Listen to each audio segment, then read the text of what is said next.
Salut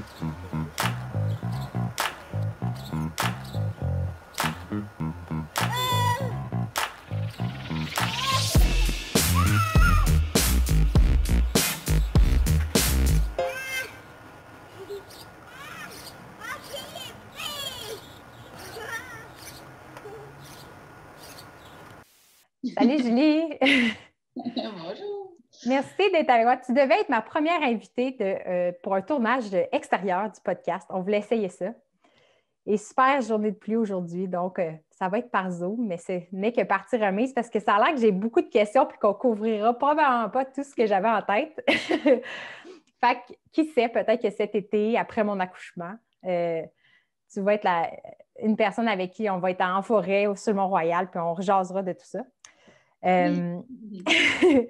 Je cherchais il y a plusieurs mois, en fait, l'année passée, quelqu'un qui s'y connaissait sur le design actif, naturel pour faire bouger les enfants à la maison. J'avais posté ça dans un groupe d'éducation pour les enfants, puis tu t'étais manifesté. J'étais super heureuse parce que je ne savais pas par où commencer.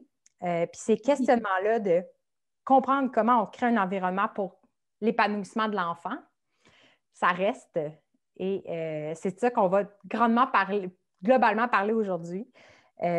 Voilà. Donc, ton expérience avec vient initialement du jardin de Julie. Est-ce que tu peux commencer comme ça en nous présentant? C'était quoi ton expérience puis ce que tu as appris de ça? Bien, en fait, le jardin de Julie, ça, c'est quelque chose qui est né, on pourrait dire, naturellement dans ma famille parce que je suis une maman aussi. J'ai 4 enfants. J'ai eu 4 enfants. Et ben ça date quand même de plus qu'une vingtaine d'années, là, le démarrage de tout ça, où est-ce que, ben, un peu comme toi, tu sais, je suis arrivée à me poser ces questions-là. Les bébés arrivent, la conscience de la nature, qu'est-ce qui se passe dans le monde. Et le jardin de Julie est né avec mes enfants. Puis, je dirais, ça fait 22 ans à peu près que ça existe. Puis, ben là, mes enfants qui ont été accompagnés avec leur couleur, qu'est-ce qu'elle avait besoin? Un enfant, deux bébés, 3 bébés. Puis finalement, ben, est apparue cette avenue-là où ben, on avait commencé l'école à la maison, de me dire, ben, ouvrons les portes à d'autres enfants pour offrir ça à un niveau plus large. Puis accompagner plus d'enfants parce que je me sentais vraiment motivée par, ben, je savais, j'avais l'espace, j'avais le matériel, tout était là, alors pourquoi pas? Fait que c'est comme ça que c'est arrivé. Puis sur ce chemin-là, ben, ça a été le plus beau chemin, en fait, que je ne pouvais pas emprunter, je pense, dans ma vie. Moi, j'avais un bagage de travail social, j'avais étudié en travail social, travaillé avec les femmes en difficulté à Montréal, avec l'Auberge Madeleine, entre autres. Puis ce qui revenait toujours, c'était ça, c'était, ben, on arrive avec des adultes qui sont en difficulté, des adultes qui ont des carences, qui ont tellement manqué de tellement de choses, d'amour, de nature, de mouvement. Aujourd'hui, je le vois comme ça. Puis je me rappelle de m'être dit vraiment profondément à l'intérieur, OK, il faut vraiment s'occuper de l'enfance. Il faut vraiment s'occuper de l'éducation aux enfants, puis donner du sens, puis essayer de donner le meilleur. Fait qu'au travers du Jardin de Julie, qui a été en fait un laboratoire, on pourra dire, de plus qu'une quinzaine d'années, parce que c'est fermé depuis la 2e année maintenant déjà. Ça a été un laboratoire de vie, un laboratoire d'expérience, un laboratoire d'expérimentation, d'observation, de prise de conscience complètement immense. Un laboratoire de vie vivant avec les enfants tous les jours, puis de me dire, ah, c'est drôle, OK, parmi mes propres enfants, déjà, des défis sont apparus. Ma première fille qui est née prématurément, qui avait une difficulté d'attention, qui avait une difficulté de motricité. Vient le 2e bébé qui a des difficultés de santé. Vient le 3e bébé qui a encore plus de défis et qui a vraiment un parcours un petit peu plus atypique. Puis là, les enfants de mon jardin qui sont arrivés, qui se sont présentés, j'ai eu toutes les couleurs de l'arc-en-ciel, en fait, d'enfants qui avaient beaucoup besoin de beaucoup de choses. Même mes voisins, et on dirait que c'est ça qui est venu vers moi. C'est que ce que l'univers a apporté, c'est vraiment des enfants qui avaient des besoins. Des enfants, finalement, qui ont eu toutes sortes de diagnostics. J'ai eu des enfants qui avaient des troubles de l'autisme, qui avaient des troubles d'anxiété, des troubles de langage, des troubles de surdité, des troubles visuels, des troubles de développement de la motricité. Il y en a eu de toutes les couleurs, des beaux enfants colorés. Ça l'a vraiment accentué très rapidement, en fait, le questionnement de mais qu'est-ce qu'on fait? Parce que c'est comme si, d'emblée, ce qui nous était présenté, ce que la société en ce moment, mais en ce moment-là, v'là 15 ans, mettons, 15-20 ans, c'était quoi les réponses qu'on recevait? Qu'est-ce qu'on pouvait aller chercher comme réponse à ça, comme soutien, comme support, comme accompagnement, comme inspiration, mettons, pour s'occuper de ces enfants-là? Puis, en suivant le chemin classique, ça ne fonctionnait pas. Je pourrais dire qu'en suivant le chemin classique de les enfants vont à la garderie, ils reviennent, les parents travaillent, personne n'a vraiment le temps, on est stressé, on ne sait pas trop quoi faire, on fait avec les bébés, 5, 10, 15, là, laisse pleurer, met dans le coin, les systèmes d'émulation. Mais tout ça, ça ne fonctionne pas. Ça n'a pas d'effets sur le long terme qui sont positifs. Ça ne fait pas sentir bien les parents ou les éducatrices qui le font. Fait que je me suis posé beaucoup de questions. C'est là où j'ai goûté, en fait, et j'ai découvert toutes sortes de pédagogies vraiment lumineuses et intéressantes pour me donner des outils pour commencer. C'est le mot lumineux, parce que ça fait j'ai lu la description dans le fond de Jardin de Julie sur Internet. C'est service de garde écologique et alternatif en nature et inspiré par les plus grandes et lumineuses pédagogies du dernier siècle. J'ai lu ça puis je me suis sentie comme inspirée. Là. Le mot lumineux est magnifique. Je me suis demandé justement, c'est ça à l'époque, parce qu'en ce moment, il y a une mouvance, un mouvement vers l'éducation extérieure qui va juste s'amplifier, j'ai l'impression. Mais je m'imagine reculer de 15 ans. Qu'est-ce que tu as réussi à grappiller? C'est quoi ces pédagogies-là qui t'ont, toi, nourri à ce moment-là quand c'était pas du tout mainstream? Ah ouais, 15-20 ans, non, il n'y avait rien de ça, en fait. C'était vraiment... là, c'est là où je suis allée puiser aussi à l'intérieur de ce que moi j'avais eu comme éducation. Moi, j'ai eu une éducation qui était très libre, qui était très simplicité volontaire, qui était très prise de risque saine, qui était très tout ça, en réalité, qui était comme c'était, tu sais, comme ça l'a été pendant tellement de temps. L'humanité s'est développée, ça fait des milliers d'années qu'on est là, les humains. C'est tout récent là, qu'on s'inquiète comme ça pour tout, puis qu'on est déconnecté de la nature. Fait qu'il y a eu ça où je me suis dit, OK, là, je vais retourner à l'intérieur de moi, puis moi, je bougeais beaucoup, j'étais beaucoup dehors, on ne me disait pas tout le temps quoi faire.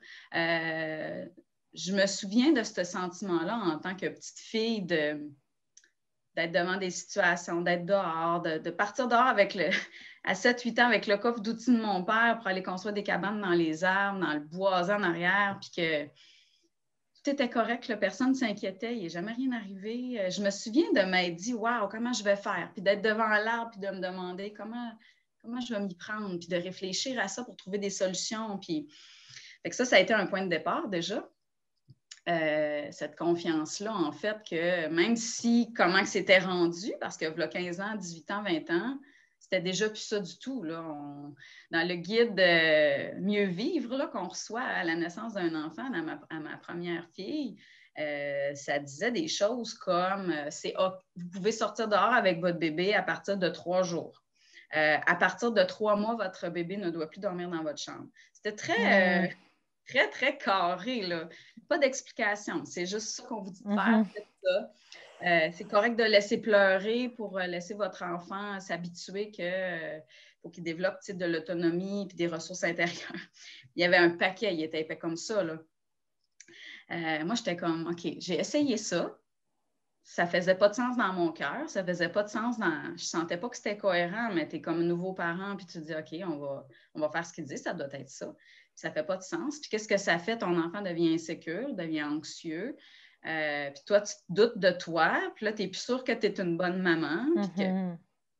Fait que là, c'est ça, les pédagogies lumineuses. Je dis lumière parce que c'est vraiment de la lumière. Qu'est-ce qui se rapproche de la lumière? C'est l'amour. c'est la conscience. C'est d'un point de vue quantique, c'est vraiment ce qui se rapproche de l'amour, moi, je pense, le plus, de la vibration consciente. Des pédagogies qui ont amené des inspirations de lumière, pour moi, la première, ça a été beaucoup la pédagogie Waldorf. Et d'un bouquin que ma mère a trouvé par hasard dans une friperie. On ne connaissait pas du tout ça, qui s'appelait L'éducation de l'enfant de Rudolf Steiner. Et j'ai commencé à lire ce livre-là.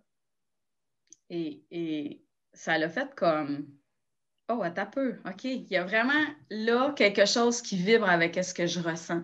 Je ne savais pas pourquoi. Je ne savais pas pourquoi que ça me faisait cet effet-là, mais ça faisait vraiment du sens. Par exemple, l'enfant a son âme et son chemin et on doit vraiment être en gratitude, en émerveillement envers lui. Déjà, ça, c'est comme une idée de base un peu.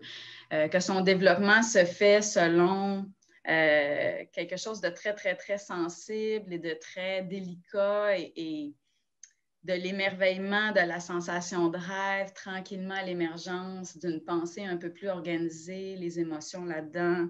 Puis là, lui, sans dire ces mots-là, en fait, c'était de la simplicité parce que c'était très peu de choses. Lui, quand il parlait de l'éducation, par exemple, il amenait des idées de l'importance des contes, l'importance des matières naturelles, que l'enfant terrestre qui arrive sur sa planète Terre puisse toucher déjà à la terre, au sable, aux arbres, dès son plus jeune âge. Ah ouais, ça vibrait vraiment. Je me suis dit, ça, c'est sûr, ça fait du sens. Puis à ce moment-là, qu'est-ce qui était à la mode? C'était pas ça du tout, là. C'est les jouets à bébelles, les bébelles en plastique, les jouets à batterie, les choses qui font du bruit, la surabondance d'équipements qu'on pouvait se procurer pour un bébé, de sièges vibrants, de balançoires, de tous les sièges pour s'asseoir, les coussins pour se tenir assis, les gros tapis, il y en avait tellement, tellement, tellement.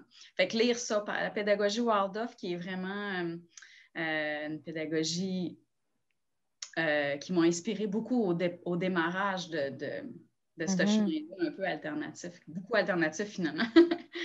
Mais je suis contente de le découvrir parce que, tu sais, le Waldorf, Montessori, mettons sur Pinterest, moi, je vois le bout de la ligne qui est les bébelles. Tu sais, les nouvelles bébelles certifiées Montessori, certifiées Waldorf. Puis ça, je pense que c'est un risque de dérive dans beaucoup d'idéologies qu'on s'attaque on focus sur l'aspect matériel parce que ça nous sécurise d'acheter des choses sans connaître, en fait, ce que tu as nommé qui est les croyances profondes ou les prémices pour une nouvelle vision du monde. Puis c'est ce que j'ai constaté en faisant des recherches sur l'enfance, qu'on a inversé, on dirait, les temps de développement. Tu sais, au début, on dit qu'un bébé doit être autonome et indépendant. Puis dès que l'enfant vieillit un peu, on lui enlève son autonomie et son indépendance comme s'il était fragile, puis on le surprotège. Alors que j'ai comme réalisé en lisant des études anthropologiques que c'est l'inverse. Le bébé, au début, une fois qu'il est sorti du ventre, est encore, comparativement à toutes les espèces animales, le plus vulnérable il a besoin d'être protégé. Puis à un certain âge, il est un être autonome qui peut, même dans les tribus, j'ai trouvé un article qui s'appelait Playing with Knives. Je ne sais pas si tu en as entendu parler. C'est pour promouvoir l'apprentissage autodirigé. Puis ils ont des photos là, d'enfants là, je pense qu'il n'y a même pas un an, là, qui ont un couteau dans la main dans des tribus amazoniennes ou quoi que ce soit. Parce que les enfants, c'est permis pour eux de jouer avec des choses qu'on juge, nous, absolument risquées et impensables. Parce qu'il dit c'est comme ça que tu lui donnes du pouvoir, c'est que tu l'exposes à des choses, puis il devient apte à maîtriser son environnement puis ce qui l'entoure, au lieu de... En tout cas, fait que les prémices que tu amènes de dire est-ce qu'on voit l'enfant comme un être fragile ou un être indépendant, c'est ça le mix bizarre aussi, là, c'est comme, il faut qu'il soit indépendant émotionnellement, mais il est fragile, fait qu'il ne faut pas qu'il joue dehors tout seul, en tout cas. Mais bon, fait que ça me parle. C'est super bon ce que tu soulèves, puis mon Dieu, ça m'amène beaucoup de choses que j'aurais envie de dire par rapport à ça, mais notre culture, tu sais, si on ramène ça vraiment, le BA de ça, c'est que notre culture est vraiment, c'est une culture capitaliste de consommation, d'appropriation, puis de performance, de comparaison. Tout est axé sur ça, puis on met nos enfants au monde et tout de suite, on veut les voir devenir rapidement autonomes et indépendants. Puis il y a beaucoup de pression qui est mise sur quand est-ce qu'il va marcher à quatre pattes, quand est-ce qu'il s'assoit, quand est-ce qu'il fait ça. Puis comme si le plus vite qu'il le faisait, le mieux ça montrait en fait qu'il y avait une forme d'intelligence bien développée puis que cet enfant-là allait super bien. Alors que d'un point de vue neurologique, ça ne tient pas la route. Ça ne tient pas la route d'un point de vue neurologique. On ne souhaite pas que l'enfant passe des étapes le plus rapidement possible parce que ça, d'un point de vue neurologique, je vais en reparler tantôt, mais ça va avoir vraiment des effets sur le long terme. Il va y avoir des manques. Mais notre culture est comme ça. Notre culture Puis qu'est-ce qui est en dessous de ça? C'est la peur. C'est vraiment la peur. C'est la peur qui est la plus grande cause du déficit de nature. Puis c'est ça, en fait. Le déficit de nature, hein, c'est le syndrome de déficit de nature comme le concept qui a été créé par Richard Louv. C'est cette idée-là que parce qu'on a sorti les enfants et nous-mêmes, toute notre culture, en fait, est sortie de la nature. Elle est déconnectée. Il y a eu une cassure majeure de la façon de fonctionner depuis des milliers d'années, depuis les 200-300 dernières années. Mettons les 100 dernières années de façon très intensive. Puis ça a des effets. Ça a des impacts. Puis on voit les troubles de comportement, les troubles émotionnels, les troubles d'anxiété. On voit plein de choses surgir à vitesse grand V. Alors qu'en même temps, en parallèle, là, on a des milliers d'études qui sortent pour dire les bienfaits de la nature sont vraiment réels et sont vraiment à remettre dans le rythme du quotidien. Le travail à faire, il est au fond de ça, c'est de comprendre qu'il y a cette peur-là qui existe, puis c'est tout le système au complet qu'il faut remettre en question, parce que c'est lui qui nous fait penser comme ça, c'est lui qui nous fait douter, puis qui nous fait voir les enfants comme des petits êtres qui devraient se développer d'une certaine façon à tel rythme, alors que dans la nature, c'est pas comme ça que ça se passe.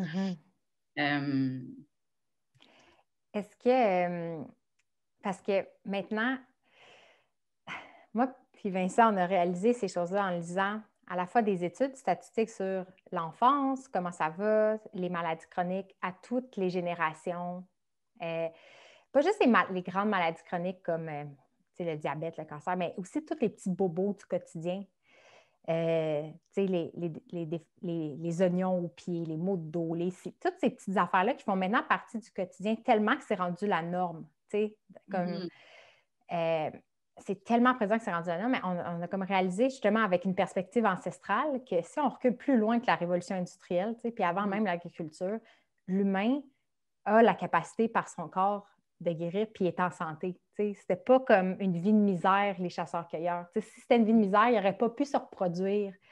Tu crées des familles quand il y a une certaine abondance puis tu penses que tu peux nourrir tout le monde, pas quand tu es en train de souffrir puis de survivre. Fait que cette conception-là qu'on a que la société moderne va juste vers c'est toujours est au summum de son existence, un peu l'arrogance de dire on est sûrement au pic de l'histoire de l'humanité. Puis là, tu regardes les maladies qui émergent chez nous, pardon, puis on ne fait pas le lien que c'est notre style de vie qui mène à...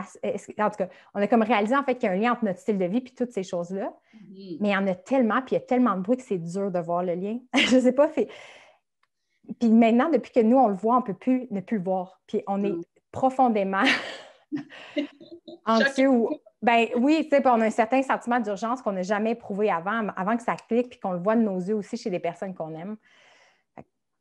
Bref, j'ai quand même une question. Est-ce que toi, dans le fond, parce que ça fait partie maintenant finalement de ton rôle de professeur, j'ai l'impression fondamentalement, finalement, c'est de ramener cette connexion-là entre comment on vit puis comment on se sent.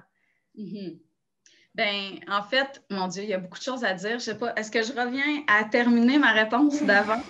Parce que je ne voudrais pas qu'on pense que le jardin de Julie, c'était juste la pédagogie Waldorf parce qu'il y a eu énormément d'autres impacts. Puis là où tu vas, en fait, ça va faire du sens vraiment. Absolument. Je proposerais ça. En fait, de la pédagogie Waldorf qui apporte vraiment cette notion-là, en fait, holistique du développement de l'être humain qui est le corps, la tête, l'énergie, l'âme. C'est vraiment, ça c'est le petit bout-là qu'on reçoit par Rudolf Steiner. Rudolf Steiner, je fais une parenthèse quand même importante que je dis toujours quand j'en parle, ça a été une personne extrêmement prolifique qui a écrit une centaine de livres dans des domaines vraiment pas toujours scientifiques, selon moi. OK. Moi, je suis allée chercher là-dedans ce qui me faisait du bien. Puis je pense que c'est comme ça qu'il faut voir son œuvre. Par rapport au développement de l'enfant puis à l'éducation, je trouve que ça fait vraiment du sens. Après, il y a plein d'autres affaires que je le dis, je trouve ça important de dire que je n'adhère pas nécessairement. Là. C'est une personne qui a fait une œuvre très controversée. Okay. Après ça, il y a eu la pédagogie Montessori, qui est vraiment, je trouve, pas très bien comprise par beaucoup de personnes aujourd'hui, qui est en grande popularité aussi. Pédagogie Waldorf aussi est en grande popularité. Pédagogie Montessori qui a amené cette idée-là, en fait, qui est un concept de base. Je trouve que c'est ça la clé de cette pédagogie-là, parce que si on comprend comment elle a été créée, en fait, Maria Montessori, elle a créé quelque chose dans un village où il y avait des enfants qui manquaient de stimulation, puis qui avaient manqué d'expérience de vie, puis qui avaient manqué de continuum humain. Fait qu'elle, elle a pris ces enfants-là, puis elle s'est dit, hey, si on reprenait ça à la base, puis qu'on isolait les variables, parce que c'est ça, en fait, la pédagogie Montessori, c'est, entre autres, c'est isoler les variables, prendre les trucs un à un. Tu sais, mettons le concept de l'objet qui ne disparaît pas quand il est derrière le petit panneau. Apprendre à boutonner, apprendre un truc à la fois. Fait que c'est sûr que ça faisait vraiment du sens. Ça a donné des résultats incroyables qui ont été ensuite validés par Céline Alvarez, entre autres. Fait que cette idée-là d'isoler des variables, ça fonctionne. Si on a un enfant qui a sauté des étapes, puis qu'on l'accompagne comme parent ou comme éducatrice ou comme professeur, puis qu'on se rend compte qu'il y a eu des étapes de manquer, d'aller les isoler, d'aller les donner en cible pointue, ça fonctionne super bien. Est-ce que ça représente la façon qu'on devrait vivre, de constamment, pour l'enfant, décortiquer chacun des processus? Est-ce que c'est nécessaire de faire ça pour l'ensemble des enfants? Je ne pense pas. Je pense même que je ne pense pas que c'est quelque chose qui va apporter sur le long terme, le fait de le décortiquer autant que ça. Dans la vie naturelle, c'est quelque chose qui se fait de toute façon. Après, il y a eu plein d'autres pédagogies lumineuses, des pédagogies de lumière. Freinet qui a apporté cette idée-là de la coopération, de se mettre ensemble, la démocratie directe, permettre aux enfants d'avoir une voix, de travailler ensemble sur des projets. Déjà, le multidisciplinaire, il y avait vraiment le travail en équipe. Paulo Freire, qui, lui, a amené vraiment l'idée de l'inclusion des luttes sociales, l'inclusion des démunis. Lui, son travail s'est fait beaucoup par l'alphabétisation comme approche pour sortir, en fait, de la pauvreté. Mais si on le regarde d'un point de vue de l'éducation de l'enfant, on se dit, ben ouais, mais des enfants qui nous entourent, puis même ici, dans les pays du Nord, il y en a plein là, qui sont démunis, puis il y en a plein qui n'ont pas accès à des choses de base. Puis on veut, dans notre approche de l'enfant, être inclusif. Un peu comme la permaculture où on veut inclure, on veut pas exclure, on veut vraiment inclure tout ce qu'on n'avait pas vu, qu'on n'avait pas compris, qui pousse de façon imprévue, puis observer, puis voir qu'est-ce que c'est son rapport dans l'ensemble, parce qu'il y a toujours des liens, en fait. L'écopédagogie, qui était vraiment, vraiment, finalement, peut-être le fondement le plus important du Jardin de Julie, qui était, ben là, OK, il y a l'enfant comment il apprend, il y a l'enfant avec les autres, il y a l'enfant différent. Puis là, ben, il y a l'écopédagogie qui nous dit, ben, il y a la Terre. Il y a la Terre qui est tous les humains sur la Terre. Pas juste nous autres, notre petite culture moderne occidentale. Il y a les peuples du Sud, il y a plein d'autres réalités, plein d'autres cultures. Et la Terre est vue comme un être vivant, comme un écosystème. Puis là, ben, la façon qu'on va approcher l'éducation pour les enfants ou même pour les adultes doit prendre toujours ça en considération. Notre mère Terre derrière, c'est elle, en fait. C'est pour elle, puis c'est envers elle, puis c'est en elle, puis c'est elle qu'on est, nous autres aussi, en étant sur la Terre. Après, il y a eu la simplicité volontaire, la décroissance, de se dire, ouais, on dirait que plus qu'il y a de jouets, mettons qu'on revient à ça, plus qu'il y a de jouets autour des enfants, moins qu'ils se développent bien, moins qu'ils ont d'imagination, moins qu'ils peuvent bouger, parce que quand il y en a trop, il y en a trop, là. Quand il y en a trop, on ne peut même plus bouger, on ne peut même plus courir. Et la pédagogie anarchiste, qui a vraiment aussi teinté grandement beaucoup le Jardin de Julie, mon rôle de mère, qui dit, en fait, puis là, ben, c'est drôle, la pédagogie anarchiste, l'anarchie, ça fait réagir. Ce n'est pas le chaos, ce n'est pas le désordre, c'est le contraire, en fait. C'est l'ordre qui se fait de façon harmonieuse sans qu'il y ait la présence d'un chef, sans qu'il y ait la présence d'une autorité qui va dire à tout le monde comment faire. Fait que c'est l'ordre qui se crée par le milieu lui-même au travers de ces personnes qui sont dedans, on va dire. Fait que ça, ben, c'est de la démocratie directe, en réalité. Fait que comment on fait avec les enfants sans être une autorité au-dessus d'eux qui est censée savoir de quoi ils ont besoin, qui est censée deviner constamment qu'est-ce qu'ils doivent faire, comment ils doivent se comporter, comment ils doivent se tenir, comment ils doivent parler, à quel jeu doivent-ils s'intéresser, quand, à quel moment, pendant combien de temps, etc. Fait que ça, c'est vraiment, vraiment, vraiment intéressant. Fait que ça serait ça un petit peu, ce qui était le démarrage du Jardin de Julie des pédagogies lumineuses. Puis juste ces mots-là, j'invite les gens vraiment à aller faire des recherches pour aller voir c'est quoi les clés de lumière qui sont là-dedans, parce qu'il y en a vraiment beaucoup. Oui. Ça résonne beaucoup. Mon père était très dans la simplicité volontaire. Je pense qu'aujourd'hui, ça s'est imprégné dans le minimalisme, qu'il y a un côté qui est aussi tend des fois vers la consommation d'une autre façon. En tout cas, mais c'est vers... en tout cas, on n'ouvrira pas cette parenthèse. Mais oui, j'ai vécu le même processus avec le mouvement. C'est de réaliser qu'on est arrivé à un stade, moi, Vincent, où on sentait que il y a quelque chose qui clochait dans notre relation à notre corps, dans notre relation à l'activité physique. Il y a des choses que, justement, le système classique disait sur c'est quoi bouger, qu'est-ce qu'il te faut en termes de minutes, de nombre de calories et tout. Puis on était comme ça ne fait pas de sens. T'sais. Mais on était dans ce paradigme-là, dans cette bulle-là, fait qu'on n'était pas capable, ça nous a pris des années à en sortir, puis de dire, il y a d'autres choses. Justement, de sortir du système occidental, puis de dire, mais pourquoi l'humain bougeait initialement? Au lieu de dire qu'il faut juste dépenser des calories, c'est pourquoi l'humain bouge. Puis on se rend compte qu'avant, le mouvement humain faisait partie du quotidien parce que c'est ce qui te permettait de vivre, de te nourrir, de jouer, de communier avec les autres. Bouger, c'était aussi des moments de célébration par la danse, création d'outils. Puis nous aussi, on a fait un peu ce processus-là. Fait qu'on dirait que t'entends, ça me rassure parce que je me dis, oh my God, mon esprit, des fois, semblait être tellement éparpillé, mais il faut ça pour recréer du sens à partir d'idées d'autres personnes qui ont des œuvres fantastiques, puis juste essayer de créer un nouveau tout cohérent. Fait que chapeau d'avoir fait ça pendant des années.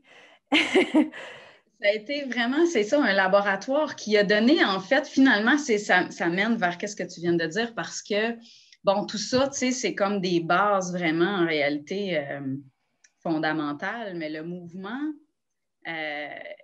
mais vraiment, en fait, moi, j'étais un enfant qui bougeait énormément et j'étais un adulte qui bougeait constamment, tous les jours, de toutes sortes de façons, comme tu dis, par sens. Il faut que tu bouges. Si tu jardines, tu vas bouger pour faire pousser tes légumes. Si tu vas marcher, faire marcher ton chien, tu bouges, tu as une raison. Si tu dois aller rencontrer quelqu'un, si tu construis ta maison, si tu fais tes rénovations toi-même. Il y a tellement, en fait, cuisiner soi-même. Tout ça, c'est être en mouvement avec sens dans sa propre vie. Mais quelque chose qui est vraiment venu changer, en fait, pas changer, mais qui est venu appuyer ce feeling-là que j'avais. J'observais les enfants, puis je me disais, c'est drôle, cet enfant-là, comment il marche. Il marche, puis il s'enfarge partout. C'est drôle, cet enfant-là qui a une difficulté de langage et hypersensible des pieds. C'est drôle, puis il ne veut jamais marcher nu pieds dehors. C'est drôle que cet enfant-là, qui a des grandes hypersensibilités sur son corps, a toujours peur quand c'est le temps, mettons, de faire un saut, sauter d'une roche ou sauter d'un... J'ai observé ça pendant des années. Puis il m'est venu à l'intérieur vraiment un genre je le faisais je l'expérimentais en fait avec les enfants en cercle, faire des routines de mouvement, puis voir, c'est drôle, il y a un enfant qui ne peut pas faire ça, mettons, qui n'arrive pas à croiser, qui n'arrive pas à traverser la ligne médiane, qu'on va dire, qui n'arrive pas à suivre des yeux comme il faut un objet, qui n'arrive pas à se pencher puis à revenir comme ça. On le voit quand il le fait qu'il a de la misère à lever sa tête, puis tout ça, ça m'a amené vraiment cette approche-là du mouvement, de me rendre compte que la façon qu'on faisait, la façon qu'on fait ici, en Occident, vient vraiment brimer le mouvement libre et sauvage, en fait, le mouvement fondamental de l'humain, on pourra dire, qui est quelque chose qui est universel, peu importe où est-ce qu'on se trouve sur la Terre. Fait que là, j'ai fait des études en neurosciences. pour venir valider ça, pour venir voir comment ça fonctionne vraiment dans le cerveau. C'est quoi le rôle du mouvement? Le rôle du mouvement, c'est vraiment intéressant parce qu'en réalité, parce qu'on est des animaux, notre cerveau, on peut se voir comme une pieuvre. Fait que c'est comme si, à l'intérieur, dans notre tête, on a notre cerveau. Et le reste de notre corps au complet, c'est des tentacules vers le monde. Fait que nos bras, nos jambes, pour se déplacer, pour toucher, pour interagir, tous nos sens, notre sensibilité de la peau, nos oreilles, nos yeux, notre nez, notre bouche, nous permettent d'aller chercher des informations dans le monde autour de nous et de se déplacer. Ça, c'est quelque chose qui est fondamental dans l'idée du mouvement. C'est que c'est le premier besoin de notre cerveau. C'est le besoin le plus important de notre cerveau, c'est le mouvement et les stimulations sensorielles que ça provoque. C'est comme ça que les connexions neuronales se fabriquent. Fait qu'à partir de ce constat-là, fondamental et puissant, on se rend compte que, comment qu'on fait avec les enfants, comment qu'on vit, mettons. On pourrait dire que nos maisons, c'est des boîtes d'isolation sensorielle. Dans nos maisons, c'est tiède, c'est plat, les lumières sont artificielles, les murs ils ont des couleurs opaques. On est isolé sensoriellement. Puis en plus, on est cloîtré. Fait que le mouvement est réduit, les stimulations sensorielles sont réduites. Qu'est-ce que ça fait? Dans notre cerveau, ça crée un manque, ça crée des connexions neuronales qui vont moins se développer. Fait que moins de connexions neuronales. Si on ne sort pas dehors, parce qu'on est des animaux, on est fait pour être dehors, comme tous les autres animaux. Quand on est dehors, qu'est-ce qui se passe? C'est une stimulation et du mouvement libre sauvage, naturel, bouger dans tous les sens. On est fait pour bouger dans tous les sens. À tous les jours, on devrait pouvoir se pencher par en avant, s'ouvrir, regarder en haut, grimper, tirer avec nos bras, courir, marcher dans des sols inégaux, voir une palette de couleurs infinies, entendre une palette de sons infinis, sentir des odeurs complètement différentes. Les météos, les vents, ça crée une expérience sensorielle qui est différente à tous les jours de notre vie. Ça c'est de la nourriture directement neuronale. Ça permet à notre cerveau de se développer de façon neuronale. À tous les jours, on devrait pouvoir tourner sur nous-mêmes, sur notre axe de notre colonne. On devrait pouvoir bouger notre tête dans tous les sens. On devrait pouvoir se plier ou utiliser tous nos doigts à différentes tâches. On est fait pour ça. Nos cellules sont faites pour ça. Notre ADN, notre génétique s'attend à ce qu'on fasse ça. Ça, c'est quelque chose de fondamental aussi dans mon approche. C'est tout le concept du continuum qui a été apporté par Jeanne Lidloff. Vraiment, cette idée-là, en fait, que ça colle avec la neuroscience, c'est que ça parle le même langage, mais avec des mots différents. Notre corps s'attend à être en mouvement, s'attend à être actif dans sa communauté, s'attend à faire des choses pour assurer sa propre survie. Il s'attend à ça. Il s'attend même dans nos yeux, en fait. Puis, tu sais, là, ça vient brasser toutes les conceptions là, des nouveaux diagnostics. La vision, par exemple, notre vision animale est large. On est naturellement fait pour voir large. Mais toute la journée, on nous demande et on demande aux bébés, aux enfants à l'école d'avoir une vision focale. Cette vision focale-là est utilisée dans la nature quand on est en prédation, quand on chasse, quand on a besoin d'analyser si le champignon il est bon ou non, si cet insecte-là est menaçant ou pas. Mais après ça, on revient à une vision large parce qu'on fait partie d'un écosystème dans la nature. Puis dans la vision large, on voit tout. On voit les nuages qui arrivent, les animaux qui rôdent, les personnes autour de notre clan, les arbres, le milieu, le terrain, comment il est fait, par où je dois aller, quel chemin je dois prendre, il est où mon petit frère, est où ma maman. Ça, on est fait pour ça. Mais dans une classe, les enfants qui ont cette vision-là encore bien active, qui voient l'enfant qui bouge le crayon, qui tombe, on leur dit qu'ils manquent d'attention alors que ce n'est pas tout à fait naturel, cette vision-là. À long terme, elle est très naturelle pour des courtes périodes, mais elle n'est pas naturelle de l'avoir sur le long. Dans toute l'approche du jardin de Julie, dans l'approche de l'éducation à l'enfant, il y a cette notion-là fondamentale du mouvement qui est on ne peut pas passer à côté, en fait. C'est tout à fait loin des calories ou même de toute la façon qu'on peut le voir, en réalité, c'est que l'enfant doit bouger, l'adulte doit bouger, puis jusqu'à la fin de la vie, on doit bouger. Même les personnes âgées, le plus possible, le plus longtemps possible, c'est important de conserver le mouvement. Comment est-ce que... Parce que là, je t'écoute, puis je trouve ça absolument magnifique, puis moi, je suis déjà convaincue de ça. Tu sais, tu parles, puis pour moi, c'est de la musique à mes oreilles parce que Bien, malheureusement, le paradigme dominant, c'est une vision très mécanique.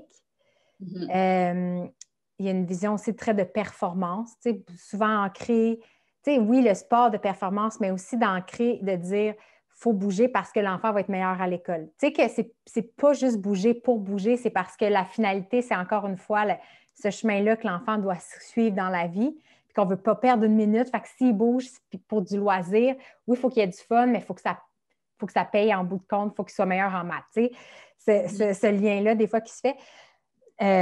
Quand on est dans ce paradigme-là, comment est-ce que toi, tu as réussi à partager ta vision à d'autres personnes qui n'étaient pas dans le même, qui ne voyaient pas encore toute la richesse du mouvement?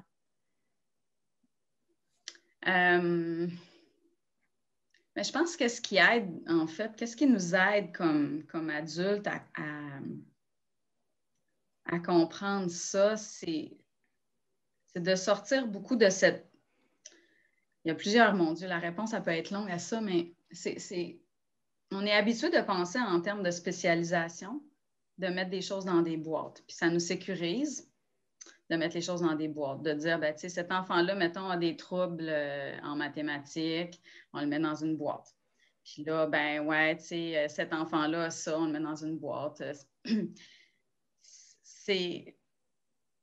Déjà, c'est d'en prendre conscience. Puis déjà, je dirais, ben, ce qui fait pour tout le monde, qui est quelque chose, qui est peut-être la porte d'entrée pour tout le monde, ça serait la pleine conscience, c'est de prendre conscience. C'est la première chose. Fait que monsieur, madame, tout le monde, moi, toi, n'importe qui, c'est de prendre conscience de ce qui est en train de se passer, de prendre conscience de comment on isole les choses puis qu'on met des spécialités séparées.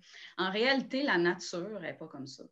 Fait que si on veut ramener ça à la nature, c'est quoi la nature? Ben, c'est quoi la nature? C'est tout, c'est l'univers au complet.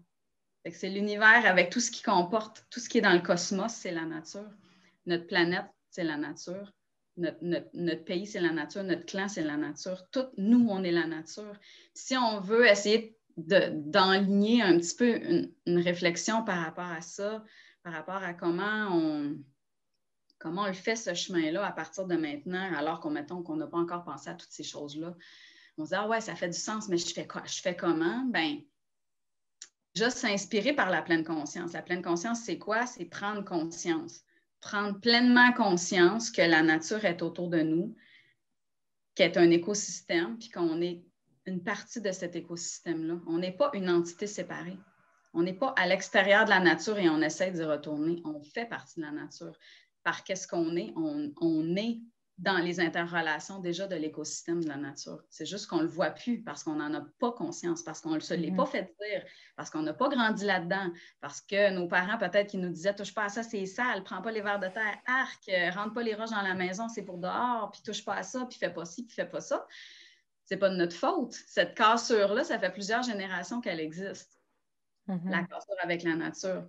Fait que déjà, de se poser la question, en fait, d'accepter que c'est comme ça, puis de se dire, OK, je vais prendre un temps pour essayer d'observer puis de voir les liens, puis de se détacher de la pensée fermée qui... C'est un écosystème, c'est un ensemble de relations. Fait que dans cet écosystème-là de la nature, il y a nous, il y a les animaux, il y a les plantes, il y a les champignons, il y a un paquet de choses, puis chacun a sa place de façon super importante. Tu peux pas, si tu enlèves un des éléments, c'est comme la chaîne alimentaire, mais d'une façon en 3D, si tu enlèves un élément, ça va avoir des répercussions sur l'ensemble. Puis c'est l'anxiété beaucoup qui nous fait vouloir attendre toujours des résultats. On espère toujours faire quelque chose puis voir un résultat. Tout de suite, on trace une conclusion par rapport à ça. Ah, ça n'a pas marché, c'est pas bon. Ou ça a fait ça. J'imagine que c'est ça qu'il faut faire. Un peu comme un jeu d'échecs en éducation, c'est intéressant de se dire, ben, pour quelle raison je le ferais? Qu'est-ce que ça va apporter? Tu sais, l'enfant est un écosystème aussi. Comment on peut avoir une vision la plus globale possible sur un problème, mettons, sur une situation. Fait que, mettons qu'on veut réaménager notre maison par rapport à ces idées-là. Mettons qu'on attend un bébé et qu'on veut se dire par où je commence. Déjà, d'essayer de se dire, essayons d'avoir par l'observation, par la pleine conscience, par ce moment-là, ça demande de ralentir pour prendre le temps de le faire. essayer d'avoir une vision globale de la situation plutôt que de focusser sur des points en particulier qui sont là. Fait que de voir vraiment ça comme un tout. Bien, l'enfant doit bouger, la planète ne va pas bien, fait qu'on va réduire, on va essayer d'arrêter d'acheter des choses en plastique, on sait qu'il doit bouger. Mettons qu'on n'a pas de formation là, en neurosciences, c'est la situation de la plupart des gens, mais on comprend que l'enfant doit bouger, on comprend qu'on veut moins de matériel, on comprend qu'on va le laisser faire un petit peu pour lui permettre de se développer à son rythme. Tout ça sans trop focusser, sans hyper focusser sur est-ce qu'il a marché à 4 pattes à 6 mois ou est-ce qu'il s'est assis par lui-même à 8 mois ou est-ce que c'est pas ça qui nous donne le plus d'informations. L'approche anarchiste qui nous dit laissons l'écosystème être, laissons l'enfant être un petit peu, puis prenons le temps d'observer, puis de voir ce qui va émerger par la nature même. Puis ça, c'est vraiment intéressant parce que ça nous donne vraiment, vraiment beaucoup d'informations. Mais pour pouvoir faire ça, il faut pouvoir l'observer. Par exemple, la motricité libre. Mettons, ça, c'est un mouvement aussi qui est vraiment en croissance. La motricité libre, l'enfant, on l'accompagne, mais on ne le force pas dans ses étapes. Fait qu'au début, l'enfant est couché sur le dos, à un moment donné, il roule sur le côté, à un moment donné, il se tourne sur le ventre, à un moment donné, il se relève sur ses avant-bras, après ça, sur ses 4 pattes. Il va ramper, il va marcher à 4 pattes, il va s'asseoir par lui-même, il va se lever debout. La motricité libre nous dit, laissons-le faire ces étapes-là à son propre rythme.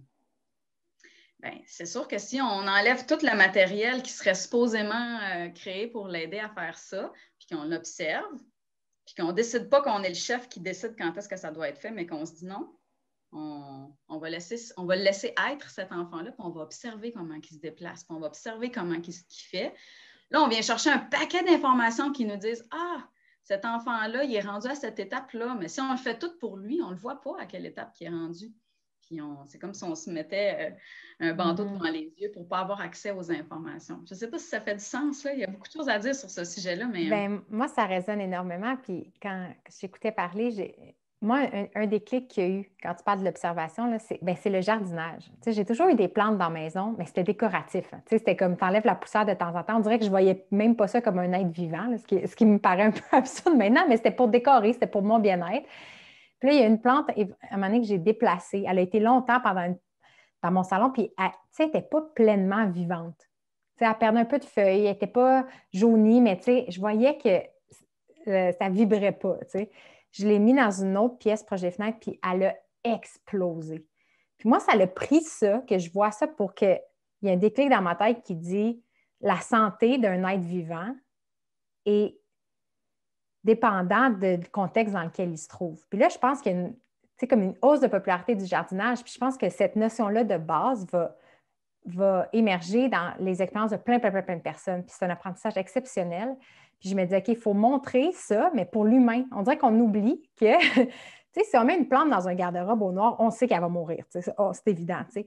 Mais de mettre un humain qui a évolué dehors, toute l'existence de l'humanité jusqu'à tout récemment, puis on le met dans une maison avec un toit assez bas, des murs rapprochés. Je ne sais pas c'est quoi les stats de combien de temps on passe à l'intérieur maintenant, mais ça doit être entre 80 et peut-être 90 de nos vies qui sont à l'intérieur ou dehors dans une auto. On est peut-être dehors, mais dans un autre véhicule. Puis de se dire, ben, on peut-tu fleurir? On peut-tu s'épanouir là-dedans? Puis je pense que mon but, c'est de faire réaliser que, ben non. on est rassuré par nos bébelles. Mais on ne peut pas. Fait quand tu expliques aussi de la reconnexion à la nature, d'observer, c'est le rythme. Tout est cyclique. Puis les choses ont un rythme naturel. Puis on est déconnecté de ce rythme-là. On dirait que le rythme d'aujourd'hui, c'est le plus rapide possible. On dirait que c'est ça notre notion. C'est juste le plus rapide possible. Le plus contrôlé possible, tu sais, comme le jardin, par exemple. De vouloir le contrôler. On veut faire du jardinage, mais on veut contrôler ce qui se passe dedans. Fait que là, on va planter ce qu'on veut qu'il pousse, puis on va arracher ce qu'on veut pas qu'il pousse, puis là, on va devenir frustré s'il y a d'autres choses qui se passent, puis d'autres bébites qui arrivent. Par exemple, la permaculture va nous dire non, on va observer, on va laisser pousser, puis on va observer ce qui se passe, puis on va observer comment cet écosystème-là s'autorégule, parce que les écosystèmes s'autorégulent. C'est quelque chose à comprendre et à savoir, c'est que ça va s'autoréguler. L'enfant, tu sais, pour revenir à ton exemple de la plante, c'est ça. Comment on fait? Bien, Est-ce qu'on a déjà observé que les enfants, quand ils passaient la journée dehors, étaient plus relax? Est-ce qu'on observe qu'un enfant qui a passé toute la journée à l'école, la dernière chose qu'il a besoin, c'est de faire des devoirs à la maison? Quand il arrive, est-ce qu'il a envie là, de s'installer puis de faire encore des additions et des multiplications, ou il aura envie d'aller jouer dehors, de crier, de courir, de sauter sur son vélo? Ben, on a juste à revenir à ça, c'est simple. On le voit, l'enfant à qui on permet d'explorer, mettons, avec des feuilles, des crayons, ou l'enfant qu'on force à écrire entre des lignes, des mots dictés obligatoires. On le sait, même nous, si on se pose même juste la question par rapport à nous, qu'est-ce qu'on aime? Est-ce qu'on préfère avoir l'espace de faire comme on veut? Est-ce que toi, tu préférais que je te dise, fais un jardin, tiens, voilà quelques graines, amuse-toi, ou là, tu vas me faire ça comme ça, puis tu vas planter ça comme ça, puis ça va se passer comme ça, puis je vais venir surveiller, puis je vais noter ta performance, tu sais, parce qu'on a tellement grandi dans un système de performance qu'on s'attend constamment à performer. Ça, c'est triste. C'est triste parce qu'il y a énormément de monde aujourd'hui qui n'ont pas beaucoup d'estime d'eux-mêmes parce qu'ils n'ont pas l'impression de tant que ça performer. Puis la performance est vraiment reliée à la valorisation de soi-même. Alors que non, on ne devrait pas faire les choses pour performer, on devrait faire les choses juste parce que ça fait du sens de les faire, sans attendre des résultats. Parce que la nature, souvent, elle amène d'autres résultats de toute façon. Fait que par rapport à l'enfance, c'est ça. Hein? Si un enfant s'est bien dépensé, est-ce qu'il va mieux dormir? L'enfant qui a joué dehors pendant 6 heures, est-ce qu'il va mieux manger? Bien, on le sait tout. On le sait que c'est vrai parce qu'on l'a expérimenté pour nous-mêmes. Si on passe la journée dehors, après manger un bon repas et on est content de s'asseoir et de le faire, puis après ça, on dort bien parce qu'on est fatigué dans notre corps, bien, c'est par là qu'il faut commencer. Puis ça, c'est une observation qui est globale. C'est simple en réalité. C'est juste de revenir à l'essentiel, d'enlever le superflu, de revenir dans les besoins de base. La pyramide de Maslow, là, elle en disait beaucoup. Là, les besoins de base, hein, bouger, manger, dormir, c'est la base. C'est vraiment la base pour pouvoir arriver éventuellement à l'épanouissement personnel. Mais c'est des choses qui semblent optionnelles. Le mouvement, c'est ça qu'on a réalisé même dans... On parlait avec Vince hier, on brainstormait parce qu'on fait notre site web en ce moment. Parce que le mouvement, c'est un peu l'enfant pauvre des 7 habitudes de vie, tu sais, dans le sens que manger, dormir, tout le monde reconnaît que c'est absolument essentiel parce que si tu sais pas skipper un repas, on le sait qu'on ne voudrait pas. Il faut manger, il faut dormir, parce que sinon, on ressent des effets immédiats. Même si on ne dort pas bien puis si on ne mange pas bien, il y a des effets à long terme, mais ça, c'est une autre histoire. Mais bouger, on a aussi cette idée-là que on a une relation bizarre à l'activité physique. Je pense que ça emprunte beaucoup de culpabilité. D'ailleurs, je sais qu'il faut que je bouge plus, je ne sais pas pourquoi, mais il faudrait que je bouge plus. Puis là, je ne l'ai pas fait, fait que je me sens coupable. Mais là, on a un intérêt sincère que notre enfant bouge, mais nous-mêmes, on ne bouge pas, fait qu'on ne sait pas comment le faire bouger. Puis, comme tu dis, de tout isoler, puis de dire, OK, bien maintenant, j'ai mal au bras, fait que je vais faire des exercices de bras. Ah, là, j'ai mal aux pieds, fait qu'il faut que je fasse des exercices de pieds. Puis on oublie que le pied est dans le corps, puis que le corps est dans un environnement. Puis que si on change notre environnement ou on change comment on bouge globalement, bien, toutes ces choses-là s'alignent finalement. Fait que j'ai l'impression que, pour revenir au jardin de gilet avec les enfants, que tu remarquais des choses. Ah, tiens donc, il y a ça qui l'axe des bras. Mon intuition, c'est que tu as changé quelque chose, puis il y a plein de choses chez l'enfant qui s'est amélioré. Je ne sais pas si tu as des témoignages, genre des exemples comme ça. Finalement, il y a une chose qui a capté ton attention, mais holistiquement, plein de choses se sont bonifiées de par ton approche.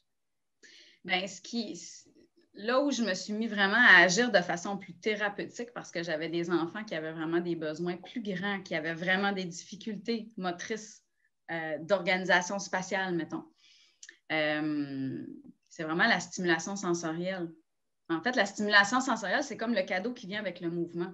Parce que quand on bouge, on ressent des choses. Fait qu'on ressent des choses au niveau de la proprioception, au niveau du système vestibulaire, si c'est une balançoire, mettons, au niveau de la peau, au niveau des capteurs, au niveau de ce que ça fait dans notre corps. Si je tourne la tête, bien, je ne fais pas juste tourner la tête, mes yeux voient quelque chose d'autre aussi. Puis peut-être que je n'entends pas les choses de la même façon si je suis dans la nature, mettons. Fait que d'augmenter les stimulations sensorielles, c'est vraiment quelque chose qui tout de suite a fait un effet. Plus l'enfant est stimulé sensoriellement par la nature, par la possibilité de bouger, on a vraiment besoin, puis c'est ça que je disais tantôt, notre cerveau pieuvre et tout notre corps, en fait, c'est ça qu'il a besoin. Fait qu'on le remet, puis qu'est-ce qu'on observe? Ah, les enfants se calment, l'organisation, tranquillement, se crée. Il y a plus de patience, il y a plus de disponibilité, l'énergie est plus capable de se mobiliser envers une tâche. Les effets de ça sont vraiment, vraiment grands, en fait, parce que c'est de la connexion neuronale. Plus qu'on a de réseaux neuronaux, plus qu'on a de connexion neuronale, plus qu'on est capable de faire des choses, plus qu'on a accès pleinement à ce qu'on est. Ça, ça devrait être le but de l'éducation. Le but de l'éducation, ça devrait être de permettre aux enfants de devenir ce qu'ils sont, pleinement, complètement en liberté de ce qu'ils sont, pas selon aucun moule, pas le moule Waldorf, pas le moule Montessori, pas le moule de rien. Ils devraient pouvoir devenir vraiment qu'est-ce qu'ils sont. Puis ça passe par le mouvement. En fait, l'enfant apprend par le mouvement, apprend par les stimulations neuronales et toute la vie, on en a besoin. Puis comme tu dis, c'est drôle parce que c'est ça, manger, dormir, on le voit tout de suite. Le mouvement, on a été tellement déconnecté de ça qu'on est capable de passer des longues périodes de notre vie sans bouger, sans faire le lien que ça a augmenté notre anxiété, que ça a augmenté notre stress, que ça augmente nos maux physiques. Puis ça en prend des fois une bonne couche avant de se rendre compte. Puis combien de personnes, finalement, se retrouvent dans des situations d'urgence, de problèmes cardiovasculaires. Puis c'est le médecin qui dit là, il faut que tu remettes du mouvement dans ta vie parce que là, tu ne tiendras pas le coup. Il y a une expression d'Oprah que j'adore. Elle disait « Avant de crier, la vie murmure ». Fait que quand elle avait à son émission, moi, j'étais trop jeune là, au prime time de son émission, mais je réécoute ses podcasts ou des émissions YouTube, puis elle invite des fois des penseurs, des philosophes ou des écrivains, puis aussi des monsieur, madame, tout le monde qui ont des histoires exceptionnelles. Puis quand la personne arrive avec une histoire où, mettons, la mère qui était alcoolique, qui a eu un accident de voiture avec ses 2 enfants, puis qui ont failli mourir, puis que ça y a pris ça pour réaliser quelque chose. Oprah, elle va sympathiser, puis elle va dire comme, bon, heureusement, il ne s'est rien passé, mais elle va aussi poser des questions pour dire, avant cet événement-là, avant le méga cri, là, qu'est-ce que tu entendais au fond de toi que tu n'as pas écouté à maintes reprises? Puis moi, ça me fait beaucoup réfléchir. Puis c'est devenu un peu ma vision de la santé avant, de voir maintenant les douleurs ou les maladies comme des messagers. Puis de me dire, qu'est-ce qu'ils sont là pour me dire? Moi, ma relation à mon corps n'a pas passé par des problèmes physiques, mais par l'anxiété. Des grands troubles d'anxiété pendant longtemps. Puis ça m'a pris 10 ans, justement, une quête de 10 ans de santé, de comprendre qu'est-ce qui se passait. Puis maintenant, j'essaie de le voir comme quand je suis anxieuse, qu'est-ce que ça veut me dire? Qu'est-ce qui se passe qui fait que ça émerge en moi puis que ça me dit, il y a quelque chose qui cloche. Fait que, c'est toujours pas le fun, mais au moins de le voir comme ça m'apporte quelque chose puis ça m'oblige à me questionner, à observer. Ça, pour moi, ça a vraiment changé ma vie. Fait comment dire, ma quête en ce moment, c'est de dire comment on peut amener les gens à avoir une vie saine avant que ça crie. Comment qu'on amène les gens à écouter les murmures? C'est un peu ça, parce que je sens que tu es sensible et intuitive. Puis tu as vu ça chez les enfants, puis tu as pu y répondre, en tout cas. C'est l'empowerment, c'est l'empuissancement de ce cheminement-là, en fait, par la pleine conscience qui nous amène à prendre conscience qu'on est capable, qu'on peut, qu'on a du pouvoir sur notre vie, qu'on a un instinct qui existe. C'est absolument pas logique que tous les animaux auraient un instinct de survie et pas nous. Il est là, l'instinct de survie. C'est juste qu'on n'a pas appris à l'écouter. Mais il est là. Ce murmure-là, il existe. On les a, ces messages-là à l'intérieur. C'est par la pleine conscience qu'on va pouvoir les observer. La pleine conscience, elle a été reconnue par le Collège des médecins comme une méthode officiellement acceptée scientifiquement pour les troubles de dépression, d'anxiété, de stress. Ça fait du pouce avec ce que tu dis parce que c'est ça, en fait, quand la situation devient grave, souvent c'est là qu'on s'arrête puis qu'on se dit, OK, il faut faire quelque chose, mais c'est intéressant de se dire, OK, qu'est-ce qui était là juste avant? Ah, ben j'avais une sensation de, OK, puis qu'est-ce qui était là juste avant? Ah, ben je commençais à me dire que, puis qu'est-ce qui était là juste avant? Ah, ben j'avais espoir de, puis là, juste avant ça, je me disais qu'il faudrait bien que je m'entraîne, puis là, juste avant ça, j'avais pris du poids. Puis là, juste avant ça, ben j'avais arrêté de faire du sport parce que je m'étais blessée, puis là, on se rend compte, mais ça, c'est un exercice de pleine conscience. C'est un exercice de conscience de regarder les choses en face sans les transformer. Puis tranquillement, de se réapproprier ce pouvoir-là, de se faire confiance, de s'écouter, de se donner cet espace-là où on laisse une place à cette intuition-là, à cet instinct de protection-là qui est en nous, qui est vraiment en nous, cet instinct de protection-là, de préservation. Qui est dans nous très jeune. Il est vraiment, c'est une force primaire chez le bébé qui est très vulnérable, mais qui a un instinct très fort de développer pour rester en vie, en fait, pour survivre. J'imagine que ça passe par sa capacité à connecter avec un adulte. Dans le fond, dans le sens que, est-ce que l'instinct de survie se manifeste par une volonté de communiquer puis d'interagir avec le monde? En tout cas, tu ne peux pas manuellement aller chercher de la bouffe, là, tu sais? Bien, le concept du continuum, c'est vraiment un livre à lire de Jeanne Ludloff. En fait, elle a été vivre pendant plusieurs années dans des communautés en Amazonie. Ça, c'est dans les années 70. Ce qu'elle a découvert, en fait, c'est que la façon que ces peuples-là élèvent les enfants, mais comment ils les accompagnent, comment ils les incorporent, on pourrait dire comment ils leur donnent une place, c'est que quand l'enfant naît, automatiquement, il est dans les bras. Pas juste dans les bras de la mère, il est dans les bras de plein de personnes, de la petite sœur, du grand frère, du clan en réalité. Puis cette position-là, il va la garder pendant environ 7 à 8 mois. Il va être dans les bras en permanence.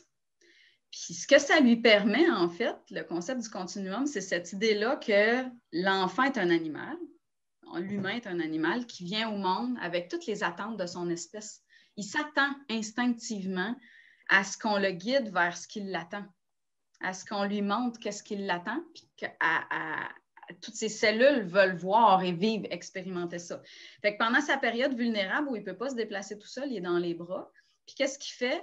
Il voit sa mère cuisiner, il voit son père chasser, il voit les adultes soigner des bobos, il assiste à la cueillette des plantes, il assiste à comment on se comporte autour du feu, comment on se comporte autour du puits, comment on construit des abris, comment on se protège de la pluie, quel animal fait peur. Il est en permanence dans la vie. Il est dans le continuum de son espèce, il est dans le continuum de sa culture. Puis à un moment donné, puis ça se confirme d'un point de vue neurologique. À un moment donné, dans son cerveau, il a vécu assez de stimulation parce qu'il a en vit plein de stimulations. Il est dans les bras, il est dans le mouvement perpétuel. C'est comme le portage qu'on fait ici. À un moment donné, il y a cette énergie-là qui s'accumule en lui puis qui lui donne envie d'aller par lui-même. Puis là, on arrive dans la phase du rampé puis du quatre pattes où l'enfant va vouloir débarquer des bras. Il y en a eu assez. Il a été super sécurisé. Il a full confiance. Il comprend ce qui l'attend de façon inconsciente. Il a vu comment faire les choses. Il a compris. Il a assisté pendant 6, 7, 8, 9, 10 mois à comment, c'était quoi qui l'attendait. Fait qu'il débarque des bras et là, il part explorer le monde et il revient juste quand il a besoin vers les adultes. Puis, c'est fascinant. Elle dit, par exemple, dans cette culture-là, à 18 mois, les petits garçons font du tir à l'arc avec des vraies flèches pointues. Puis sur 2 ans, elle dit, c'est arrivé juste une fois. Puis ils n'ont pas de règles, là. Ils n'ont pas de cible, c'est pas encadré par des règles, il n'y a rien qui est dit. Sauf qu'ils ont vu les adultes se comporter avec des flèches et des arcs à 18 mois. C'est difficile en crime à imaginer là, dans notre culture qu'un petit enfant de 18 mois. Ici, on leur met des bottines parce qu'ils ne marchent pas encore assez bien.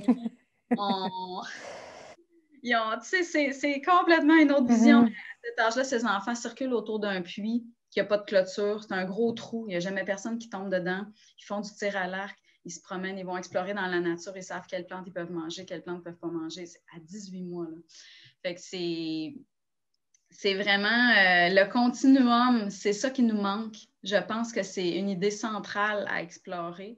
Cette idée-là, en fait, parce que tu amenais ça tantôt comme questionnement, comment on fait là maintenant?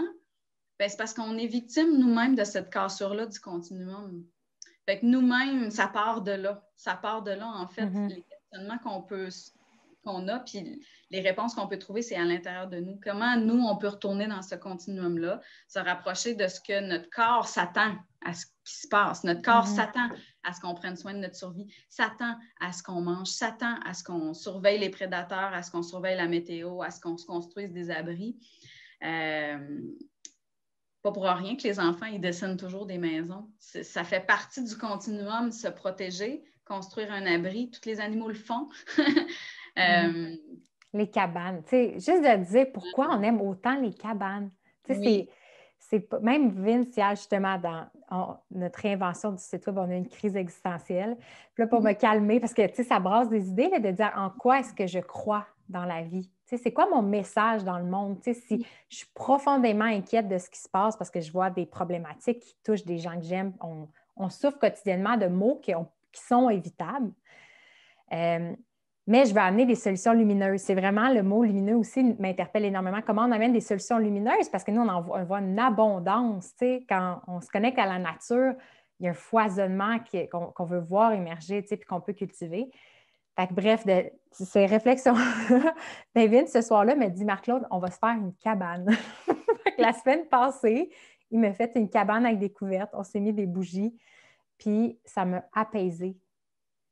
Puis je me suis dit, c'est pas anodin. Avant, notre maison n'était pas, c'est pas des plafonds de 8 pieds. Tu sais, c'était un abri, puis il y avait les gens qu'on aime en dessous, avec nous. Tu sais, c'est pas anodin. C'est pas anodin. Ça parle à notre continuum humain. Ça parle à ce que notre ADN s'attend qu'on fasse ça, qu'on fasse ces choses-là. Notre ADN ne s'attend pas à ce qu'on soit devant un ordinateur, devant des écrans, assis dans une classe, ou est-ce qu'il faut être assis toute la journée avec un crayon. Ça fait aucun sens d'un point de vue du continuum humain, de comment l'humanité s'est développée pendant des milliers d'années. Ça fait pas de sens. Ça parle pas au continuum.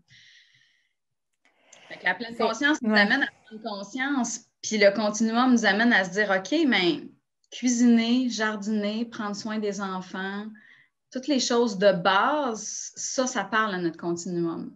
Fait que déjà, tu sais, la première porte d'entrée, c'est d'essayer d'aller explorer vers là où on a des intérêts. Moi, je trouve ça super important ce chemin-là doit être ludique. C'est agréable, ce cheminement-là. Puis c'est le fun de commencer là où on a des intérêts. Bien, si on ne sait pas trop encore vraiment où est-ce qu'on se place par rapport à l'éducation des enfants, peut-être qu'on a vraiment un intérêt pour le jardinage. Bien, on va commencer par là. Puis là, quand on jardine, plutôt que de s'acheter plein d'équipements pour se protéger, on va voir comment on bouge, puis on va voir dans quelle position on est confortable, puis dans quelle position on n'est pas confortable. Puis est-ce qu'on a une attitude de contrôle? C'est ça un peu la vision globale que je disais. On peut observer par l'observation de multiples facettes, prendre conscience, puis voir qu'est-ce que ça fait. Ça m'a-tu fait du bien? Mais normalement, quand on fait une heure de jardinage, on se sent pas mal mieux qu'une heure d'ordinateur. Après. Puis c'est d'avoir la confiance. Encore, on est des métaphores de jardinage parce que moi, ça m'a tellement inspiré de réaliser aussi comment, quand on jardine, c'est aussi un acte de foi et d'espoir. Tu sais, des fois, tu laboures une terre qui te semble... Tu sais, c'est déprimant, cette phase-là où il n'y a rien, puis là, tu laboures, puis c'est dur, puis là, tu plantes des choses, puis là, il y a un temps de latence aussi avant que des choses poussent. Puis là, il y a des choses, comme tu dis, qui poussent que tu ne voudrais pas voir là, mais en même temps, ce n'est pas des mauvaises herbes pour autant. Mais ce saut dans le vide-là de dire j'agis sans savoir le résultat d'avance, mais il faut avoir la confiance que quelque chose de positif va émerger. Ça, c'est difficile quand tu dis qu'on a une mentalité de performance puis que chacun de nos gestes doit donner un résultat. C'est comme c'est impossible à soutenir d'agir dans la vie comme ça. Bien, c'est extrêmement difficile. La pression est énorme. Par exemple, tu sais, je donne un cours au cégep de Rivière-du-Loup dans le programme d'éco-éducation par la nature et je le fais avec l'approche anarchiste. Donc, je dis à mes étudiantes, qui sont toutes des adultes, cette session-ci, je ne vais pas vous évaluer, il n'y aura pas de critères de performance, il n'y aura pas de ça. Vous allez vous-même vous donner vos notes. Donc, je leur donne des expériences à vivre. Ils doivent vivre ces expériences-là pour par exemple, une imprégnation à la terre, une imprégnation aux plantes, doivent se choisir une plante, puis voir, se passe-tu quelque chose, j'arrive-tu à rentrer en relation, je sens-tu quelque chose. C'est très difficile pour la majorité. Ça fait en même temps, sur le coup, wow, OK, il y a comme moins de pression. Puis après, dans les faits, on est tellement habitué que souvent l'anxiété monte de comme, ouais, mais là, je vais-tu réussir? Mais là, ça va-tu être comme tu veux? Je vais-tu passer? Si je le fais comme ça ou si je le fais comme ça? Puis on se rend compte à quel point c'est omniprésent dans notre façon de penser, de toujours le relier à un succès ou un échec, à une performance, à être suffisant. être bon, avoir réussi, c'est beaucoup plus facile à cause de la façon qu'on a été élevé, de le faire avec des critères finalement, puis de se faire corriger par quelqu'un.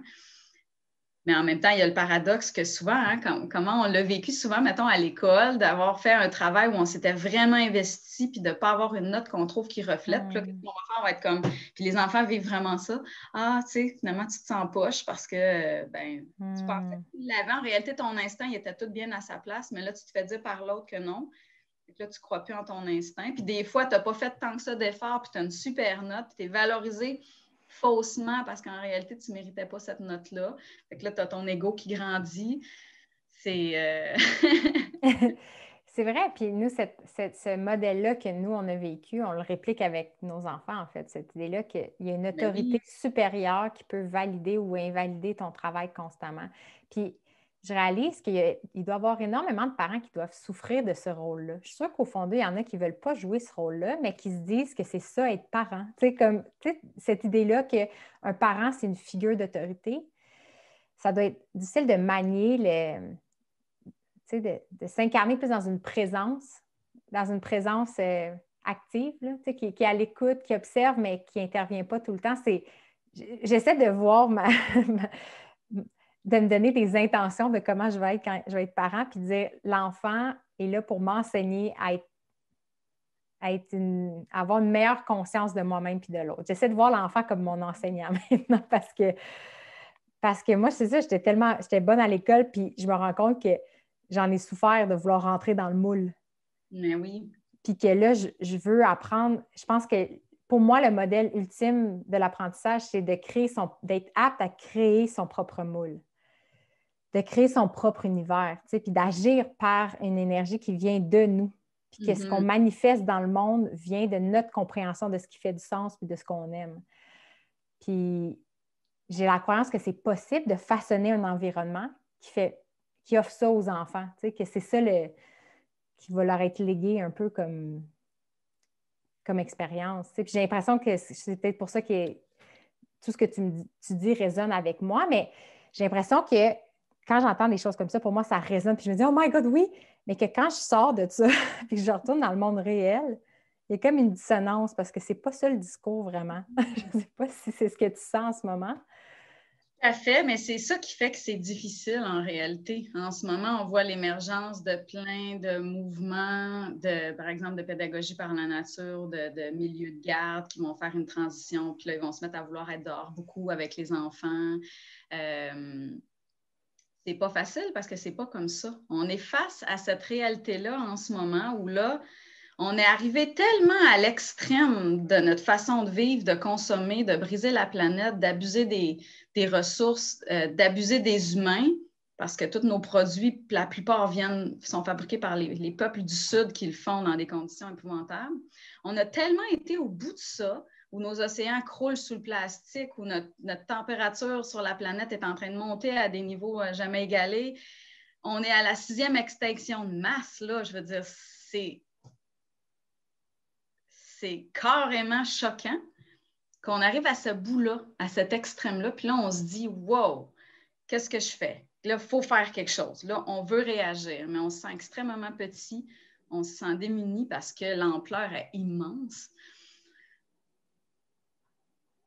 C'est ça qui rend aussi ce processus-là à la fois essentiel et extrêmement difficile parce qu'on a l'impression peut-être que chaque petite pierre qu'on va lancer dans l'eau, c'est juste une petite pierre qu'on lance dans l'eau. Il y a tout ce courant-là qui est en marche. Mais moi, j'ai vraiment eu cette sensation-là pendant longtemps, de me sentir même un peu découragée à un certain moment, de me dire, je ne sais pas où est-ce que tout ça s'en va, là, mais...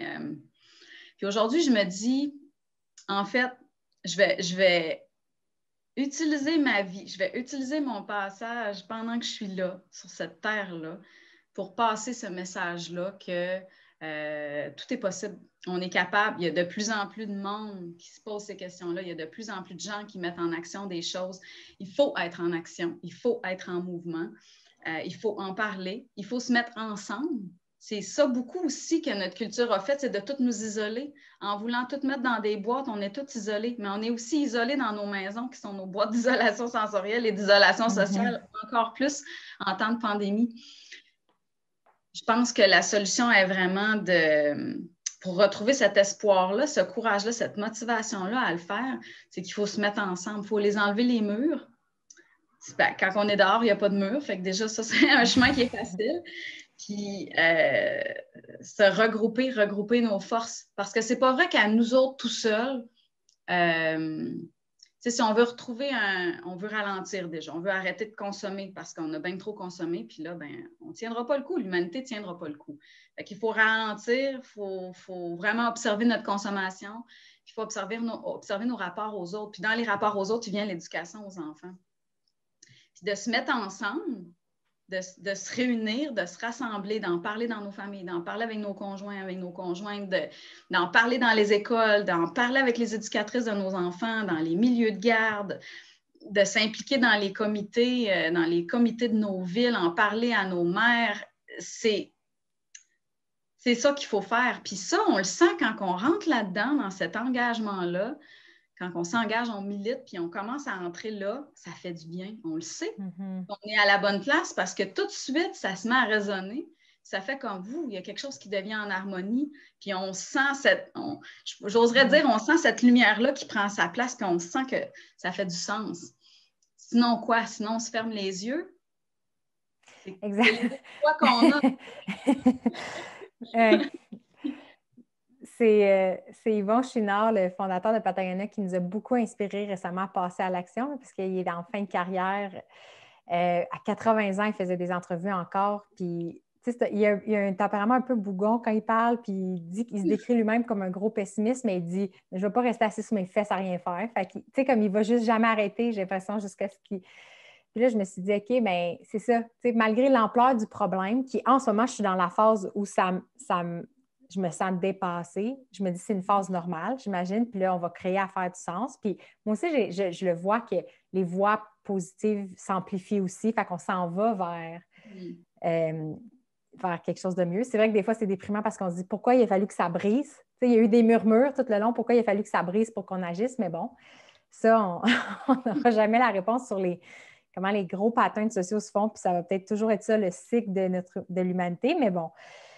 Mais ça résonne tellement avec moi l'aspect, nous aussi, notre conclusion, c'était de dire il faut une prise de conscience, il faut une conscience et il faut l'action. Il faut une harmonie, une cohérence entre nos croyances profondes et comment on agit dans le monde. Puis on s'est rendu compte qu'avec le mouvement, c'est ça, puis que le mouvement, c'est pas juste, c'est ça, un mouvement mécanique associé à un sport, mais c'est nos gestes. C'est notre interaction dans le monde, dans ce qui nous entoure. Il y a notre corps, il y a l'environnement, puis le mouvement, c'est ce qui relie les deux.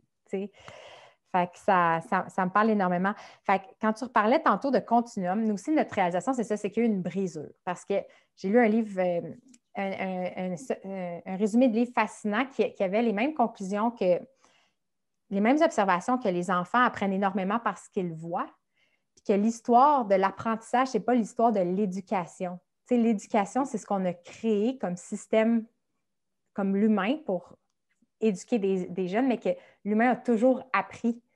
L'enfant a toujours appris, puis qui apprend d'abord par observation. Puis le titre du livre, c'était, je crois, Playing on Mother Ground. Puis l'auteur, David Lency, qui est un anthropologue, expliquait que lui, il a juste observé, puis comment les enfants, juste en voyant les adultes, dans leurs jouets, recréaient ce qu'ils voyaient du monde des adultes, puis ça leur permettait de déjà se familiariser à des trucs de plus en plus complexes. Mais qu'est-ce qui arrive quand justement c'est brisé puis que l'enfant, il ne peut plus observer quelque chose d'inspirant ou de naturel?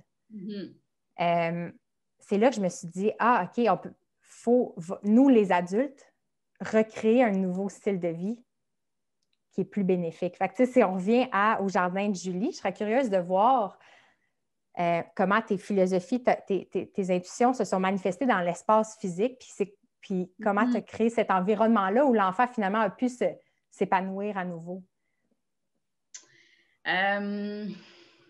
C'est sûr que quand on accompagne des enfants qui ne sont pas les nôtres, déjà la responsabilité est est différente parce qu'on n'a pas en main toutes les informations.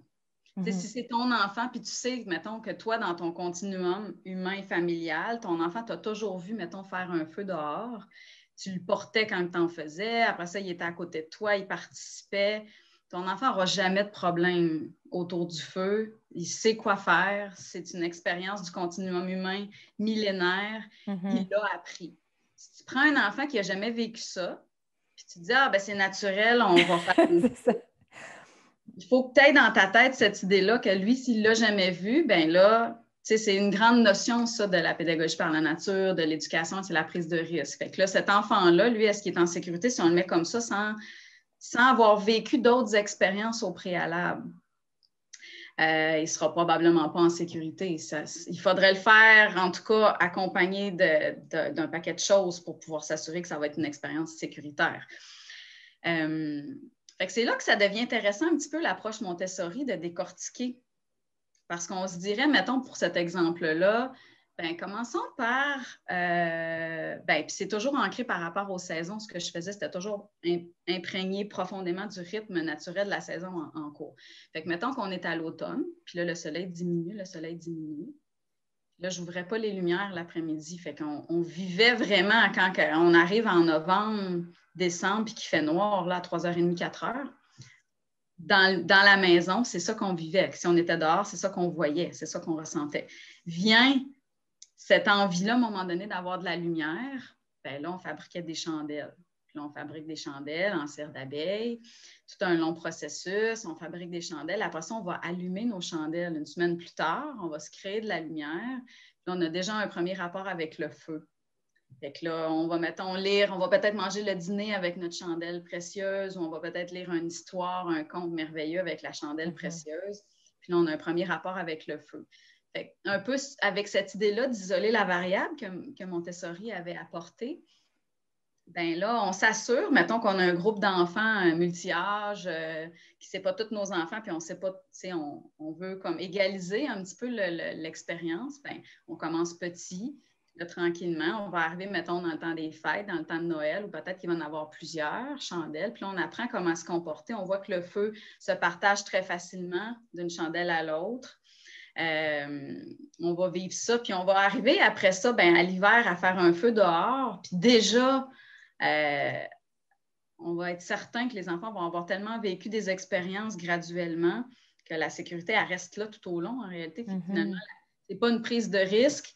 Ça devient, on retouche, on replonge. C'est comme si on permettait aux enfants de regoûter au continuum humain, de regoûter à ça. C'est un peu le rôle de l'éducatrice ou de l'accompagnant à l'enfance, c'est de permettre de façon un petit peu invisible autour, sans nommer trop. Moi, je ne disais pas aux enfants, attention, le feu, c'est chaud.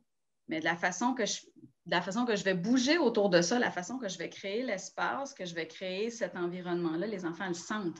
Un peu comme ce petit bébé-là, Kekwana, dans la tribu en Amazonie, qui est toujours dans les bras puis qui observe, il voit comment les adultes se comportent, comment ils bougent autour du feu, comment ils se placent, comment ils approchent ça ou qu'ils s'en éloignent. Qu'est-ce qui se passe? Il y a une bûche qui tombe à côté de quelqu'un, comment tout le monde réagit par rapport à ça. Ça devient une expérience en réalité. Fait qu'au jardin de Julie, c'était ça par rapport à plein de choses. C'est comme, mettons, grimper. Tous les enfants grimpent. On entend tous les parents dire, ils grimpent partout, je ne sais plus comment faire, il faut que je mette des barrières parce que les enfants ont besoin de grimper.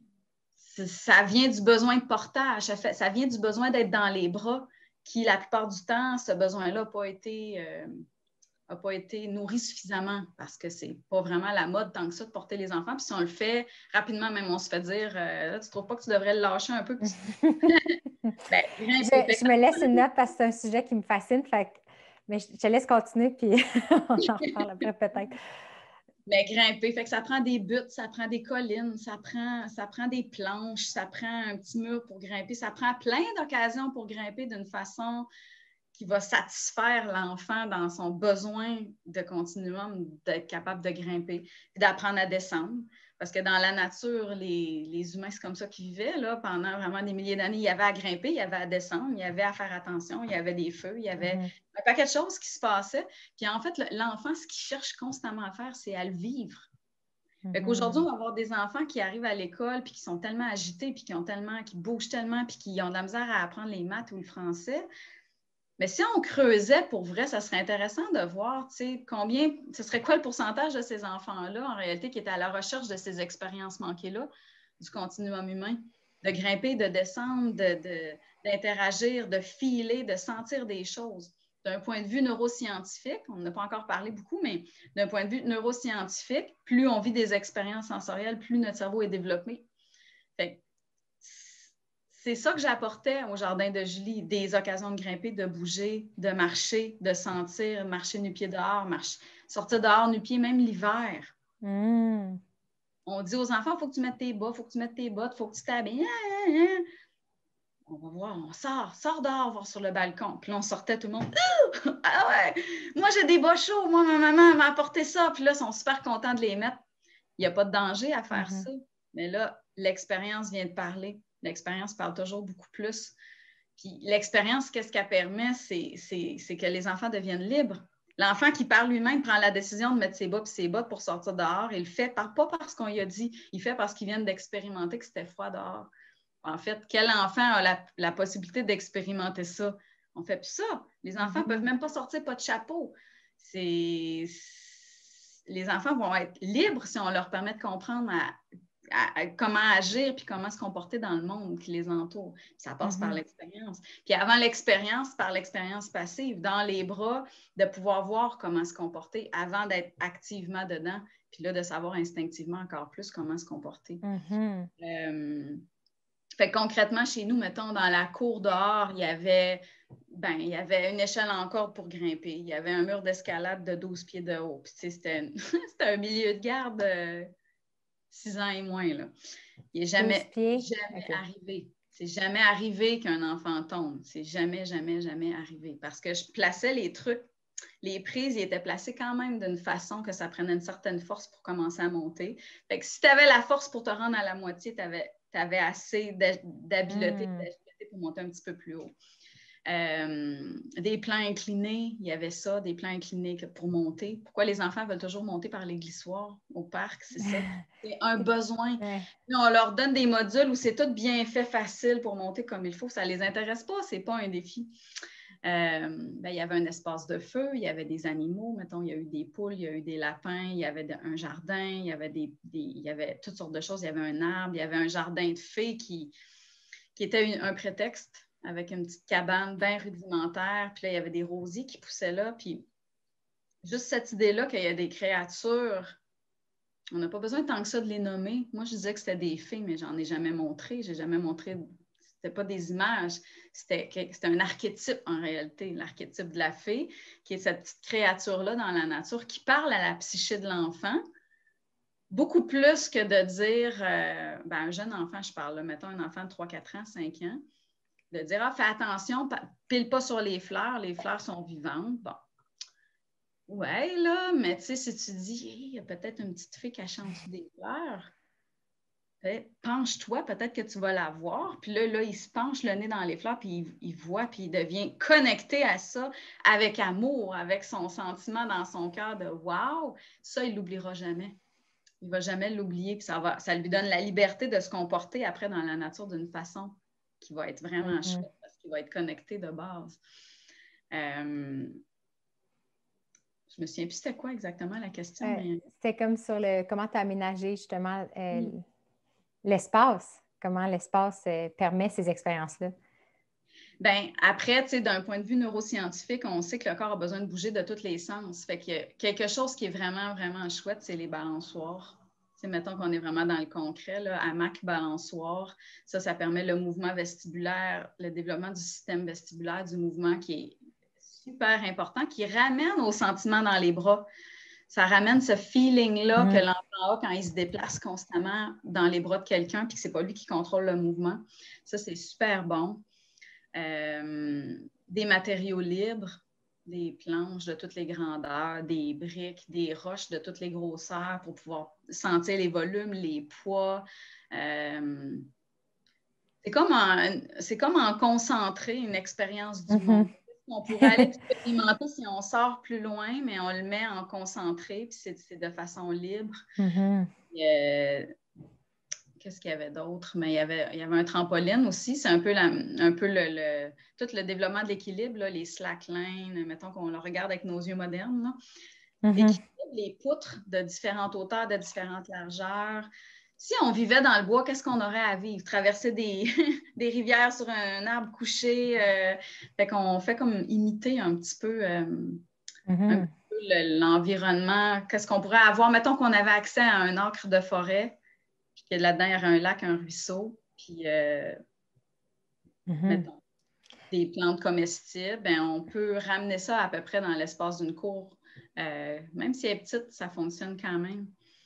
J'ai l'impression qu'il faut aussi se questionner sur ce qu'il n'y a pas dans l'espace. Tantôt, tu as dit justement qu'il faut libérer. Oui. Un enfant ne peut pas courir si... Ben, je repense à nos maisons modernes. Nous, c'est une des premières observations. Tu sais, si il n'y a nulle part dans ta maison, tu peux juste t'étendre au sol, là, tu sais, puis faire des mouvements de base de yoga, ben c'est qu'il y a trop d'affaires.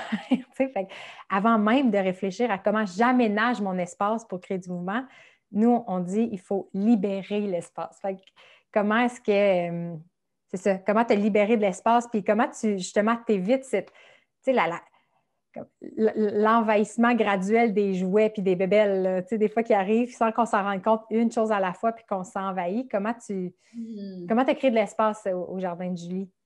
C'est une question vraiment intéressante. Bien, déjà, tu sais, comme la réponse que j'ai donnée juste avant par rapport à ce qu'on peut mettre dedans, c'est sûr que c'est la réponse jardin d'enfants, là. Parce que, tu sais, dans un monde idéal, on n'a même pas besoin de faire ça parce que c'est la nature. Ça va être la nature par elle-même qui va l'offrir. Fait que c'est sûr que si on a la possibilité, même si on est en ville, d'aller dans les parcs, d'aller dans les forêts, visiter les boisés, les champs, ça, c'est la première chose. T'sais, ma réponse était vraiment parce que là, tu as un groupe d'enfants avec lesquels tu vis à tous les jours, puis tu ne peux pas t'éparpiller partout tout le temps, mettons, où tu n'as pas accès. Et ça, c'est des choses qui sont vraiment utiles. Mais la première chose, je dirais, qui est vraiment intéressante, ça fonctionne à la fois pour dehors puis pour en dedans, c'est les affordances. Les affordances, c'est ce qui s'offre, qui est là, en fait. Fait que c'est comme de prendre une façon de voir. Mettons, tu sors dehors puis tu regardes. Tu sais, mettons, tu achètes une maison ou tu arrives dans un nouveau lieu. Qu'est-ce qui se présente là? Ou tu t'en vas dans la forêt, mettons, avec les enfants. Qu'est-ce qui se présente là? Il y a une butte, il y a un petit ravin, il y a une grosse roche, il y a... Ça, c'est les affordances, c'est ce qui se prête à être utilisé, en fait, de différentes façons. Fait que ça existe, c'est partout. Fait que dans notre cour, on a des affordances. Notre cour, la façon qu'elle est faite, avec qu'est-ce qui est présent là déjà.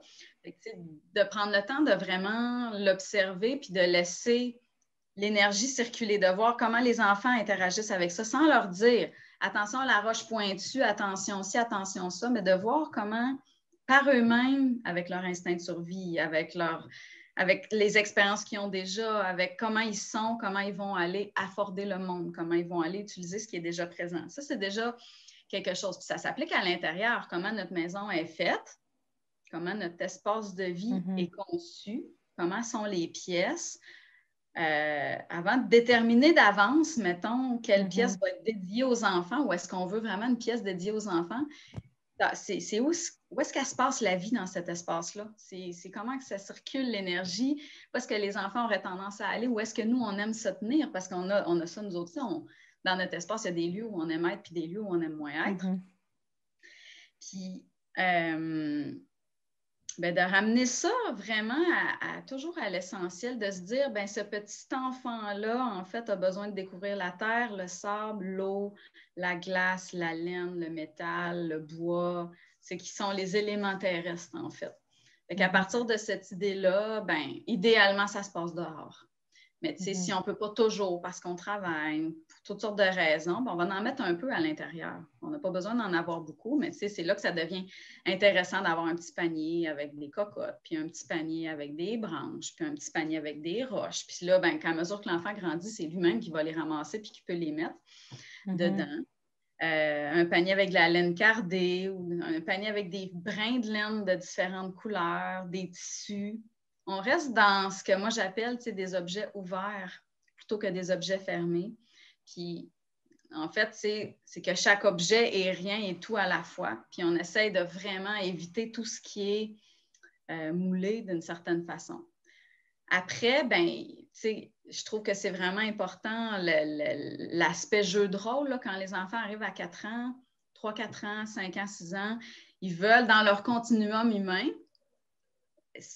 dans leur cellule, s'attendent à faire comme les autres avant eux, comme leurs parents ont fait avant eux. Ils s'attendent à cuisiner, ils s'attendent à couper du bois, ils s'attendent à manipuler des outils, ils s'attendent à jardiner, ils s'attendent à tout ça. Fait que on peut, de façon très minimaliste, ajouter quelques affordances qui vont permettre ça. Comme, mettons, par exemple, je donne un exemple, mettons, c'est d'un point de vue traditionnel, on pourrait dire, à un enfant, on va donner un garage avec des voitures, on va donner une petite ferme avec des animaux, on va donner toutes sortes de petits bâtiments, la caserne de pompiers, en tout cas. Mais on pourrait aussi dire, plutôt que ça, on crée une affordance. Fait qu'on va demander à notre grand-père là, de nous donner juste un petit truc vraiment rudimentaire d'une planche de bois avec 4 côtés puis un toit ouvert, là, 4 pieds, puis juste un toit sur le dessus. Puis ça, c'est un bâtiment. Qu'est-ce que c'est? Bien là, ça devient tout. Puis ça va être l'enfant qui va le faire. Fait que ça va devenir vraiment ouvert. Il va pouvoir faire une petite école, une ferme. C'est ça, le garage pour les voitures, la maison de poupée, etc., etc. Là, ça va devenir tout ce qu'il veut parce que c'est pas défini. Fait que ça on peut l'amener comme affordance vraiment, vraiment minimaliste. Moins que les enfants en ont, plus ils doivent aller chercher à l'intérieur d'eux cette mouvance-là, ce mouvement-là vers l'extérieur. Quand je parlais du concept du continuum, ce qui est intéressant chez les Kekwana aussi, qui peut vraiment nous aider à y réfléchir, c'est cette idée-là que l'enfant, quand il débarque des bras, qui a terminé sa phase dans les bras, puis là, il devient mûr de cette volonté-là d'agir, d'être en mouvement par lui-même, il débarque, puis là, il va explorer le monde. Et quand il se passe quelque chose, mettons qu'il se fait mal ou qu'il y a quelque chose qui ne marche pas, l'adulte ne va jamais vers lui. C'est toujours l'enfant qui revient. Puis très vite, l'enfant le comprend. Fait que l'enfant va se déplacer, à moins qu'il y ait une situation d'urgence, là. Mais c'est l'enfant qui marche, qui se déplace vers sa source de sécurité.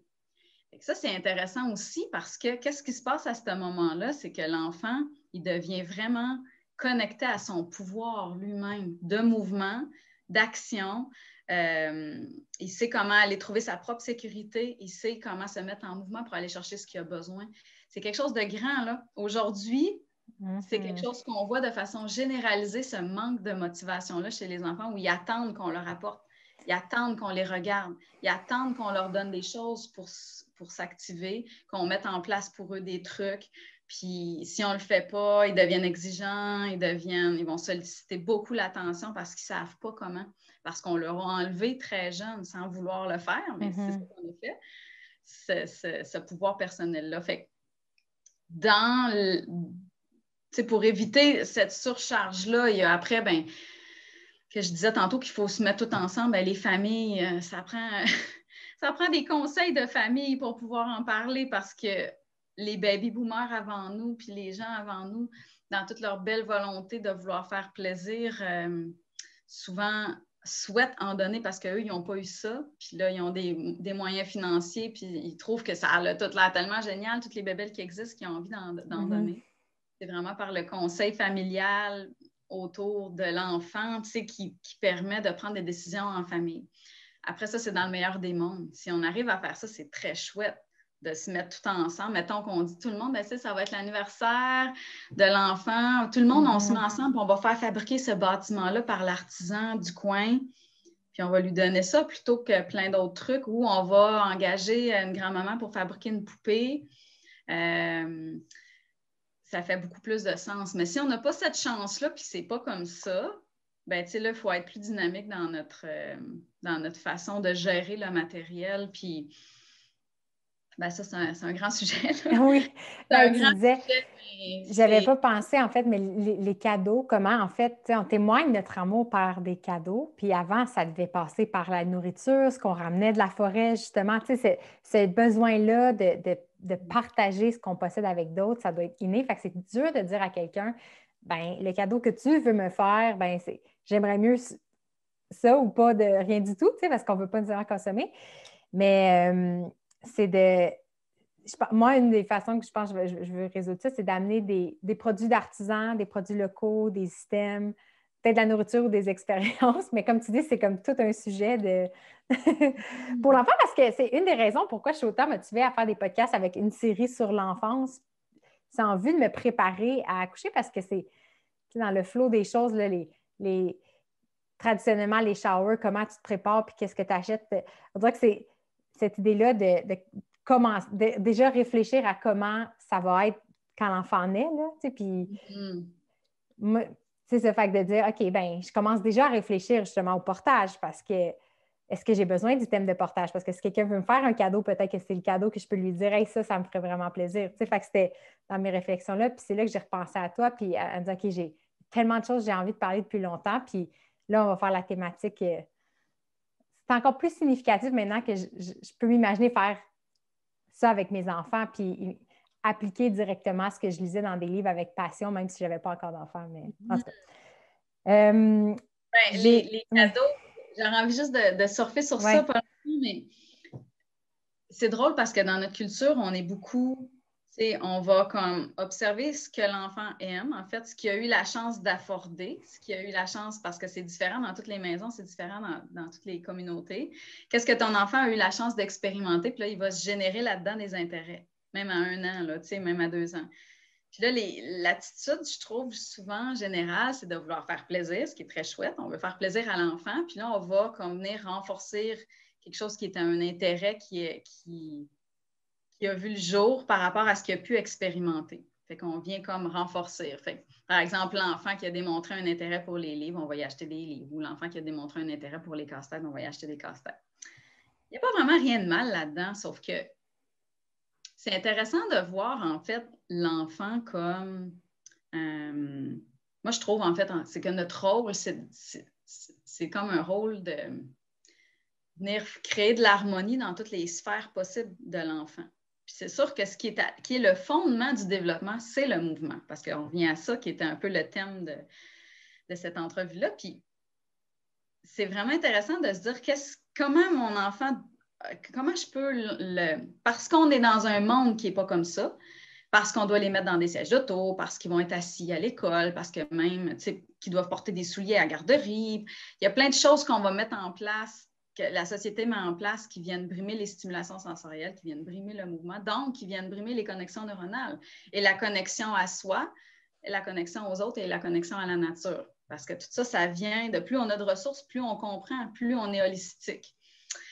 Fait que pour revenir au cadeau, puis pour revenir à ce qu'on va mettre en fait dans l'environnement, mettons à l'intérieur de la maison ou dans un service de garde ou dehors, le mouvement, on ne se trompe jamais. Ce qui va permettre de bouger, des fois, c'est de rien rajouter, comme tu disais. Ce qui va permettre de bouger de différentes façons, ça sera toujours gagnant.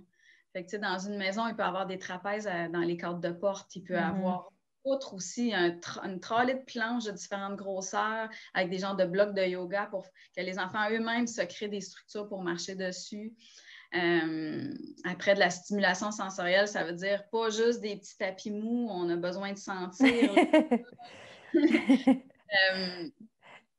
Fait que c'est à travers le mouvement, on ne se trompe pas. On ne se trompera jamais de permettre aux enfants de bouger puis de faire ce grimpage-là qu'ils ont tellement besoin, puis ce ramper-là qu'ils ont tellement besoin, puis ce 4 pattes-là qu'ils ont tellement besoin, parce que chacune de ces étapes-là a un effet vraiment directement dans le cerveau. Ah, c'est des beaux cadeaux. C'est ça. Je suis en train de faire ma mini-liste parce que je pense qu'on partage aussi cet intérêt-là de consommer le moins possible, d'aller à l'essentiel parce qu'il y a des choses qu'on a besoin d'items. Je ne suis pas anti-consommation parce qu'il y a des choses... S'il y a des sports, si tu veux jouer au tennis, il te faut une raquette. C'est ça que je me dis. Puis si tu veux jouer au hockey, il te faut au moins un hockey. Tu ne peux pas.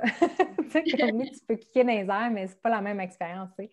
Mais c'est de dire qu'est-ce qui est un outil. J'ai lu un livre récemment qui s'appelle Lifelong Kindergarten. C'est un professeur du MIT. Je ne sais pas si tu le connais. Moi, au début, je ne voulais pas le lire parce que je pensais que c'était un gars qui était pro-techno puis qui voulait absolument enseigner la programmation aux enfants en disant c'est l'avenir, puis blablabla.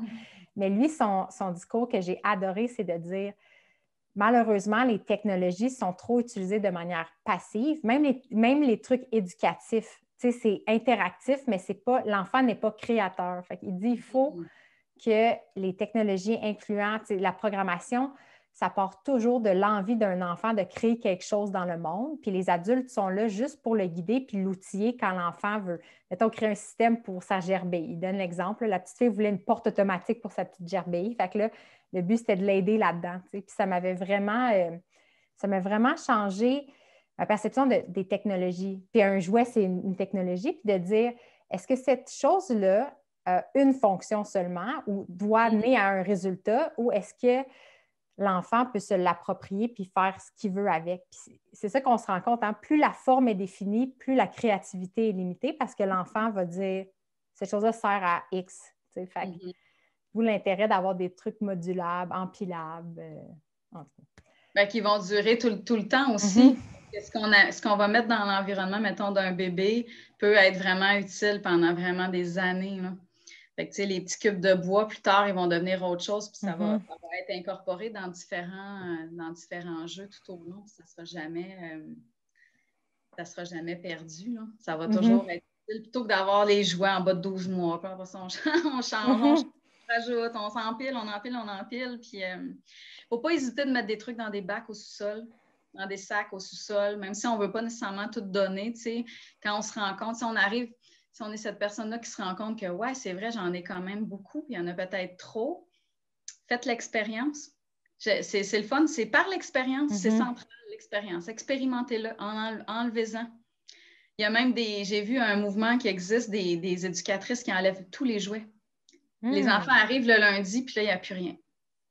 Puis là, qu'est-ce qui se passe? Puis là, ça devient des relations, ça devient de la discussion, de la démocratie, de l'innovation, de la créativité, mais qu'est-ce qu'on va faire? Puis les enfants deviennent super en pouvoir, en fait, de trouver quelque chose à faire, puis de se rendre compte qu'ils n'ont pas tant que ça besoin.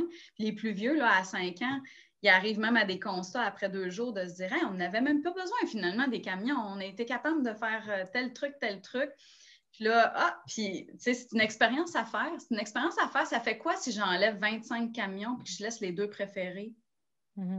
Puis, c'est comme à la petite cuisinette, j'enlève tout ce qui n'est pas vraiment nécessaire, puis je mets juste de la laine de couleur.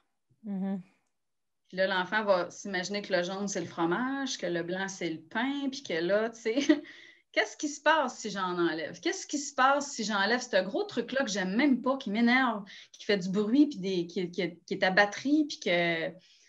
Qu'est-ce que ça fait? Puis là, on n'est pas obligé de dire à l'enfant, au petit, que c'est nous qui l'avons enlevé. Là, on peut dire que, qu'est-ce qui s'est passé? Où est-ce qu'il est rendu? Je ne sais pas. Puis de vivre ça avec l'enfant comme lui, dans l'ouverture, puis de laisser voir, d'expérimenter, voir qu'est-ce que ça fait. Qu'est-ce que ça fait s'il joue plus dehors? Qu'est-ce que ça fait s'il y a moins de matériel? Ça, des fois, c'est par cette expérience-là qu'on va réussir à convaincre aussi notre réseau de dire, j'ai fait une expérience, puis j'ai enlevé beaucoup de ces choses-là. Puis ce que j'ai vu, c'est que mon petit bonhomme, Nathan, là, il s'est mis à plus m'aider. Il était plus intéressé à participer à ce qui se passe ou, tu sais, il y avait moins d'agressivité parce qu'il était surchargé, il y avait trop d'objets. C'est intéressant de passer par l'expérience. Puis c'est pas menaçant de dire, j'expérimente.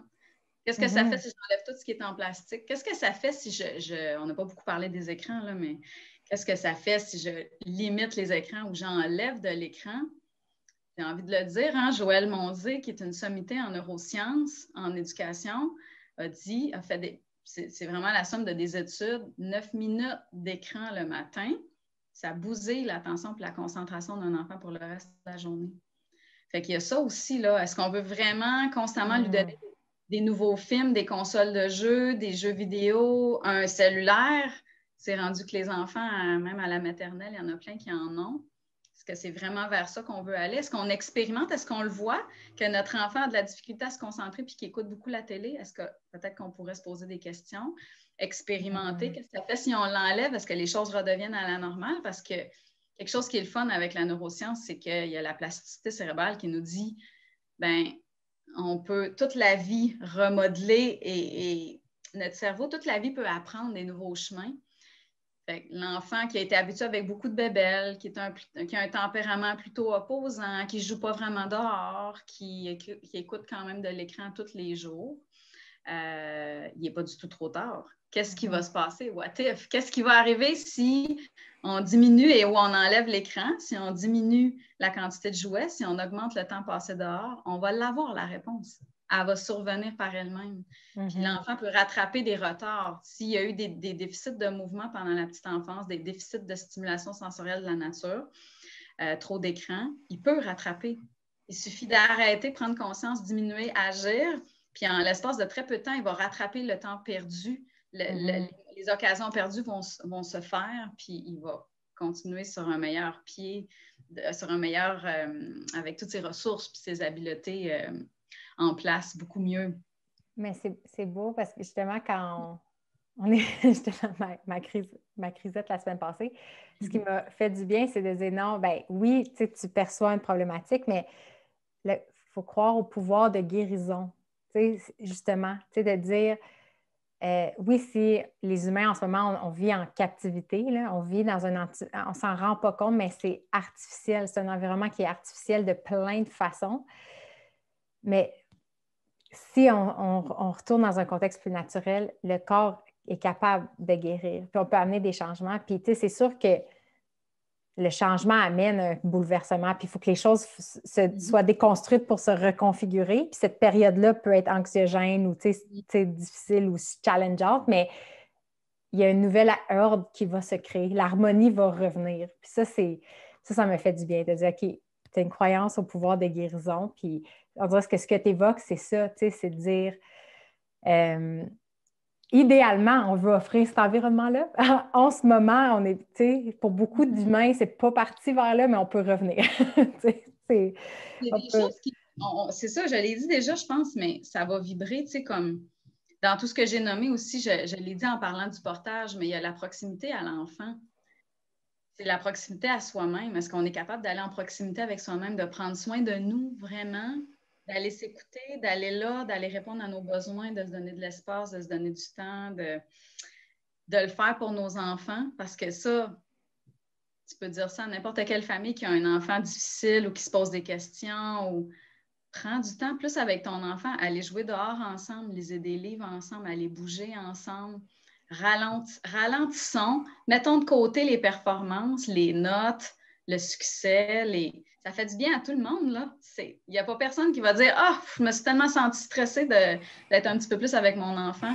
Mon enfant, il a la misère la nuit, reprends-le dans ton lit. » L'important, c'est que tout le monde puisse dormir. Essaye-le. Est-ce que vraiment tu te sens mal le lendemain, que tu as l'impression d'avoir mal agi? En général, tu te sens mal quand tu laisses ton enfant pleurer, quand il faut que tu le laisses puis tu sens qu'il aurait besoin de toi, quand tu le mets puis parce qu'on n'a pas le choix, c'est pas la responsabilité. J'aime quand même rappeler que, dans ce monde qui va vraiment pas super bien, la responsabilité n'est pas sur les épaules des individus. Le pouvoir est dans les individus, mais la responsabilité n'est pas sur nos épaules. Fait que ça donne absolument rien de se sentir coupable, de se taper sur la tête parce qu'il y a quelque chose qui s'est passé dans notre monde occidental qui nous a convaincus qu'on n'était pas capable de faire les choses par nous-mêmes, qu'on ne pouvait pas s'occuper de nos enfants vraiment par nous-mêmes, qu'on ne pouvait pas se guérir par nous-mêmes, que ça prend les médecins, ça prend les professeurs, il faut que l'enfant aille à l'école, il faut qu'il aille à la maternelle, faut. Puis, énormément de publicité et il y a eu énormément de chantage émotionnel où est-ce qu'on nous a fait miroiter. Soyez enfin heureux, achetez telle chose, vous le méritez, vous allez enfin être en harmonie avec vous-même, vous allez enfin vous sentir belle, vous allez enfin... achetez ci, achetez ça, mettez cette crème-là, faites tel truc. Tout ça, ça nous promet le bonheur et le sentiment de plénitude perdu. C'est faux, mais on a vraiment grandi dedans, puis on a cette pression-là. Mais...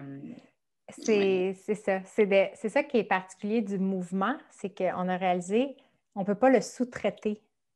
Avec Vince, on se dit, si tu veux avoir les bénéfices, il faut agir. Il faut qu'il y ait une énergie qui parte de ton corps, que tu bouges dans l'espace, que tu interagisses.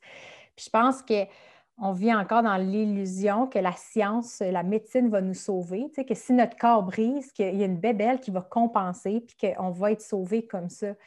Mais encore une fois, on externalise notre pouvoir. Si on se dit, C'est ça qui est particulier du mouvement. C'est comme, mettons, la cuisine, il y a des gens qui sont déconnectés de la chaîne alimentaire parce qu'il y a toutes sortes de services qui viennent à eux qui peuvent les nourrir sans qu'il y ait rien à faire, puis tu ne te rends plus compte de où vient ta bouffe.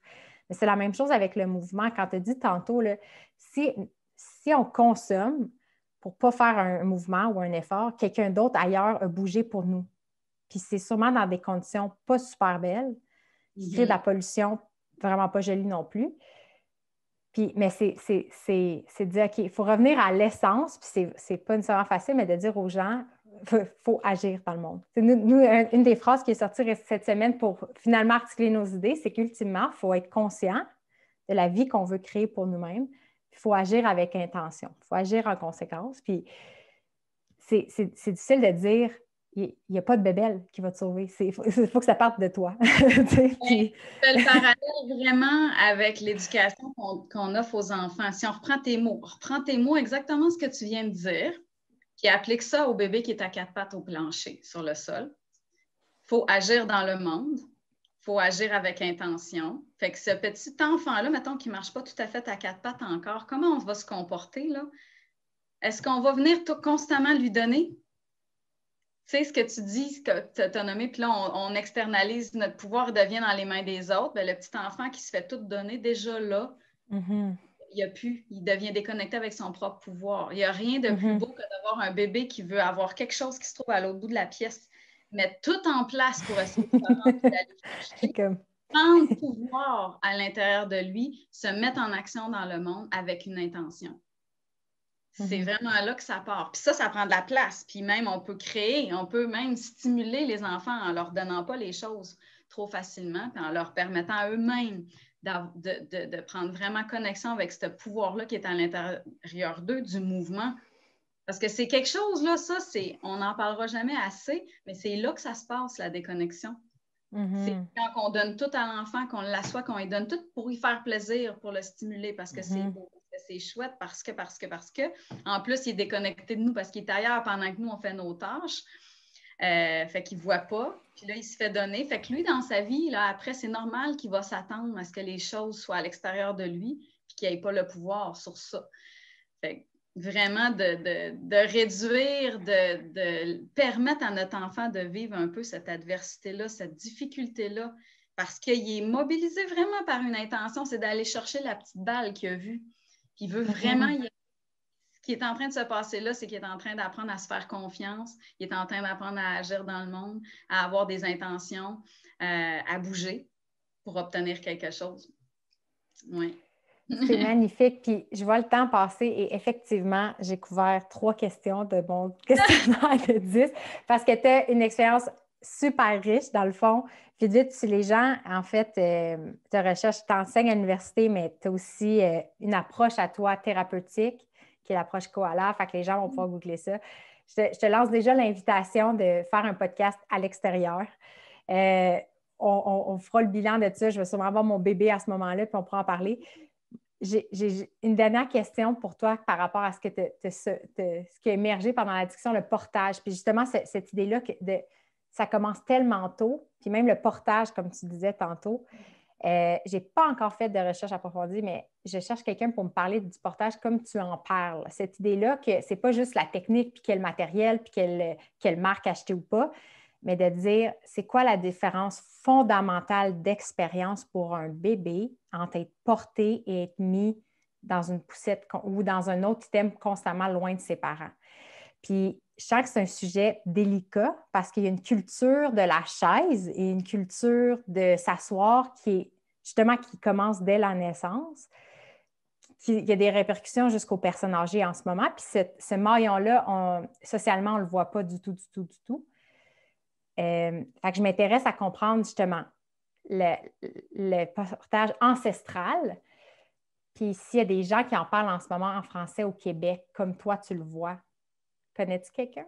Je n'ai pas personne qui me vient en tête par rapport à toute la façon que je le perçois. Certainement qu'il y a des très bonnes personnes pour en parler, mais la pratique ancestrale, c'est quelque chose qu'on voit de plus en plus. Ça vient avec la reconnaissance des Autochtones, avec la revalorisation, de refaire le pont avec des cultures qui sont encore ici maintenant, puis dont on nous a voilé la face à l'école. Comment tout ça, en fait, ces pratiques ancestrales-là, puis tout ce qui a permis à notre humanité de se rendre jusqu'ici, c'est là vraiment qu'on va aller trouver des réponses. Puis, il y a des grands qui écrivent en ce moment, là, Pierre Rabhi, etc., qui disent ça. C'est vraiment avec la réconciliation des pratiques ancestrales qu'on peut faire face à la crise climatique puis à la crise de l'éducation. Dans le fond, c'est que c'est un sujet pour un autre, c'est ça? Ouais. Mais ça passe trop vite. C'est ça. Je suis vraiment enchantée de t'avoir parlé aujourd'hui. Pour vrai, le temps a passé tellement vite. C'était magnifique de t'écouter parler. Je suis vraiment reconnaissante que c'est tellement de sagesse, en fait. Tu sais, c'est ça, c'est pas juste de la connaissance, c'est de la sagesse. Puis je sens que tes années de travail vont permettre de nourrir la nouvelle génération d'acteurs, tu sais, définitivement. Fait que je vais suivre ce que tu fais. Puis, merci encore, vraiment du fond du cœur. Merci vraiment de cette opportunité-là. Mon Dieu, j'ai l'impression qu'on a juste ouvert je sais, hein? un paquet de portes, puis qu'on est allé dans différentes directions. J'espère que ça l'a fait du sens. C'est toujours difficile dans un cadre quand même limité d'aborder autant de sujets parce que chacun de ces sujets-là mériterait d'avoir une. Mais ça a été un grand plaisir. Puis ça me ferait vraiment plaisir de participer à cette deuxième phase dehors. C'est bon. Bon. Bon début de printemps. Puis on se reparle bientôt. Certainement. Merci. Bye. Salut, moi c'est Vincent, je suis normalement derrière la caméra pour Radio Renard, mais avec Marc-Claude, on expérimente, on fait plein de tests au quotidien pour intégrer le mouvement dans notre vie. Vous allez donc me voir ou m'entendre dans plusieurs contenus qu'on fait pour Renard. Si jamais vous voulez avoir des idées ou des astuces pour intégrer le mouvement dans votre vie, on a plein d'outils sur le site web qui pourraient vous aider. Oui, rendez-vous au renard.ca. On met le site à jour régulièrement. On a une section studio où on fait chaque semaine, on présente les expérimentations de la semaine. C'est vraiment un peu l'arrière-scène. Des fois un peu bordélique, mais les choses qu'on teste, les patentes qu'on fait. Il y a aussi une section biblio. On partage les livres qu'on aime. Il y a des auteurs qui ont changé notre vie. On parle d'eux vraiment souvent, mais on met aussi la référence de d'où viennent nos idées. Et finalement, on a aussi une chaîne YouTube. Fait que peut-être que vous nous suivez avec le podcast depuis un moment, mais on a aussi une chaîne YouTube pour montrer autant le podcast, le studio, mais aussi on commence à faire des petites capsules un petit peu plus courtes. On va commencer à faire des trucs pratico-pratiques pour le quotidien. Donc, suivez-nous.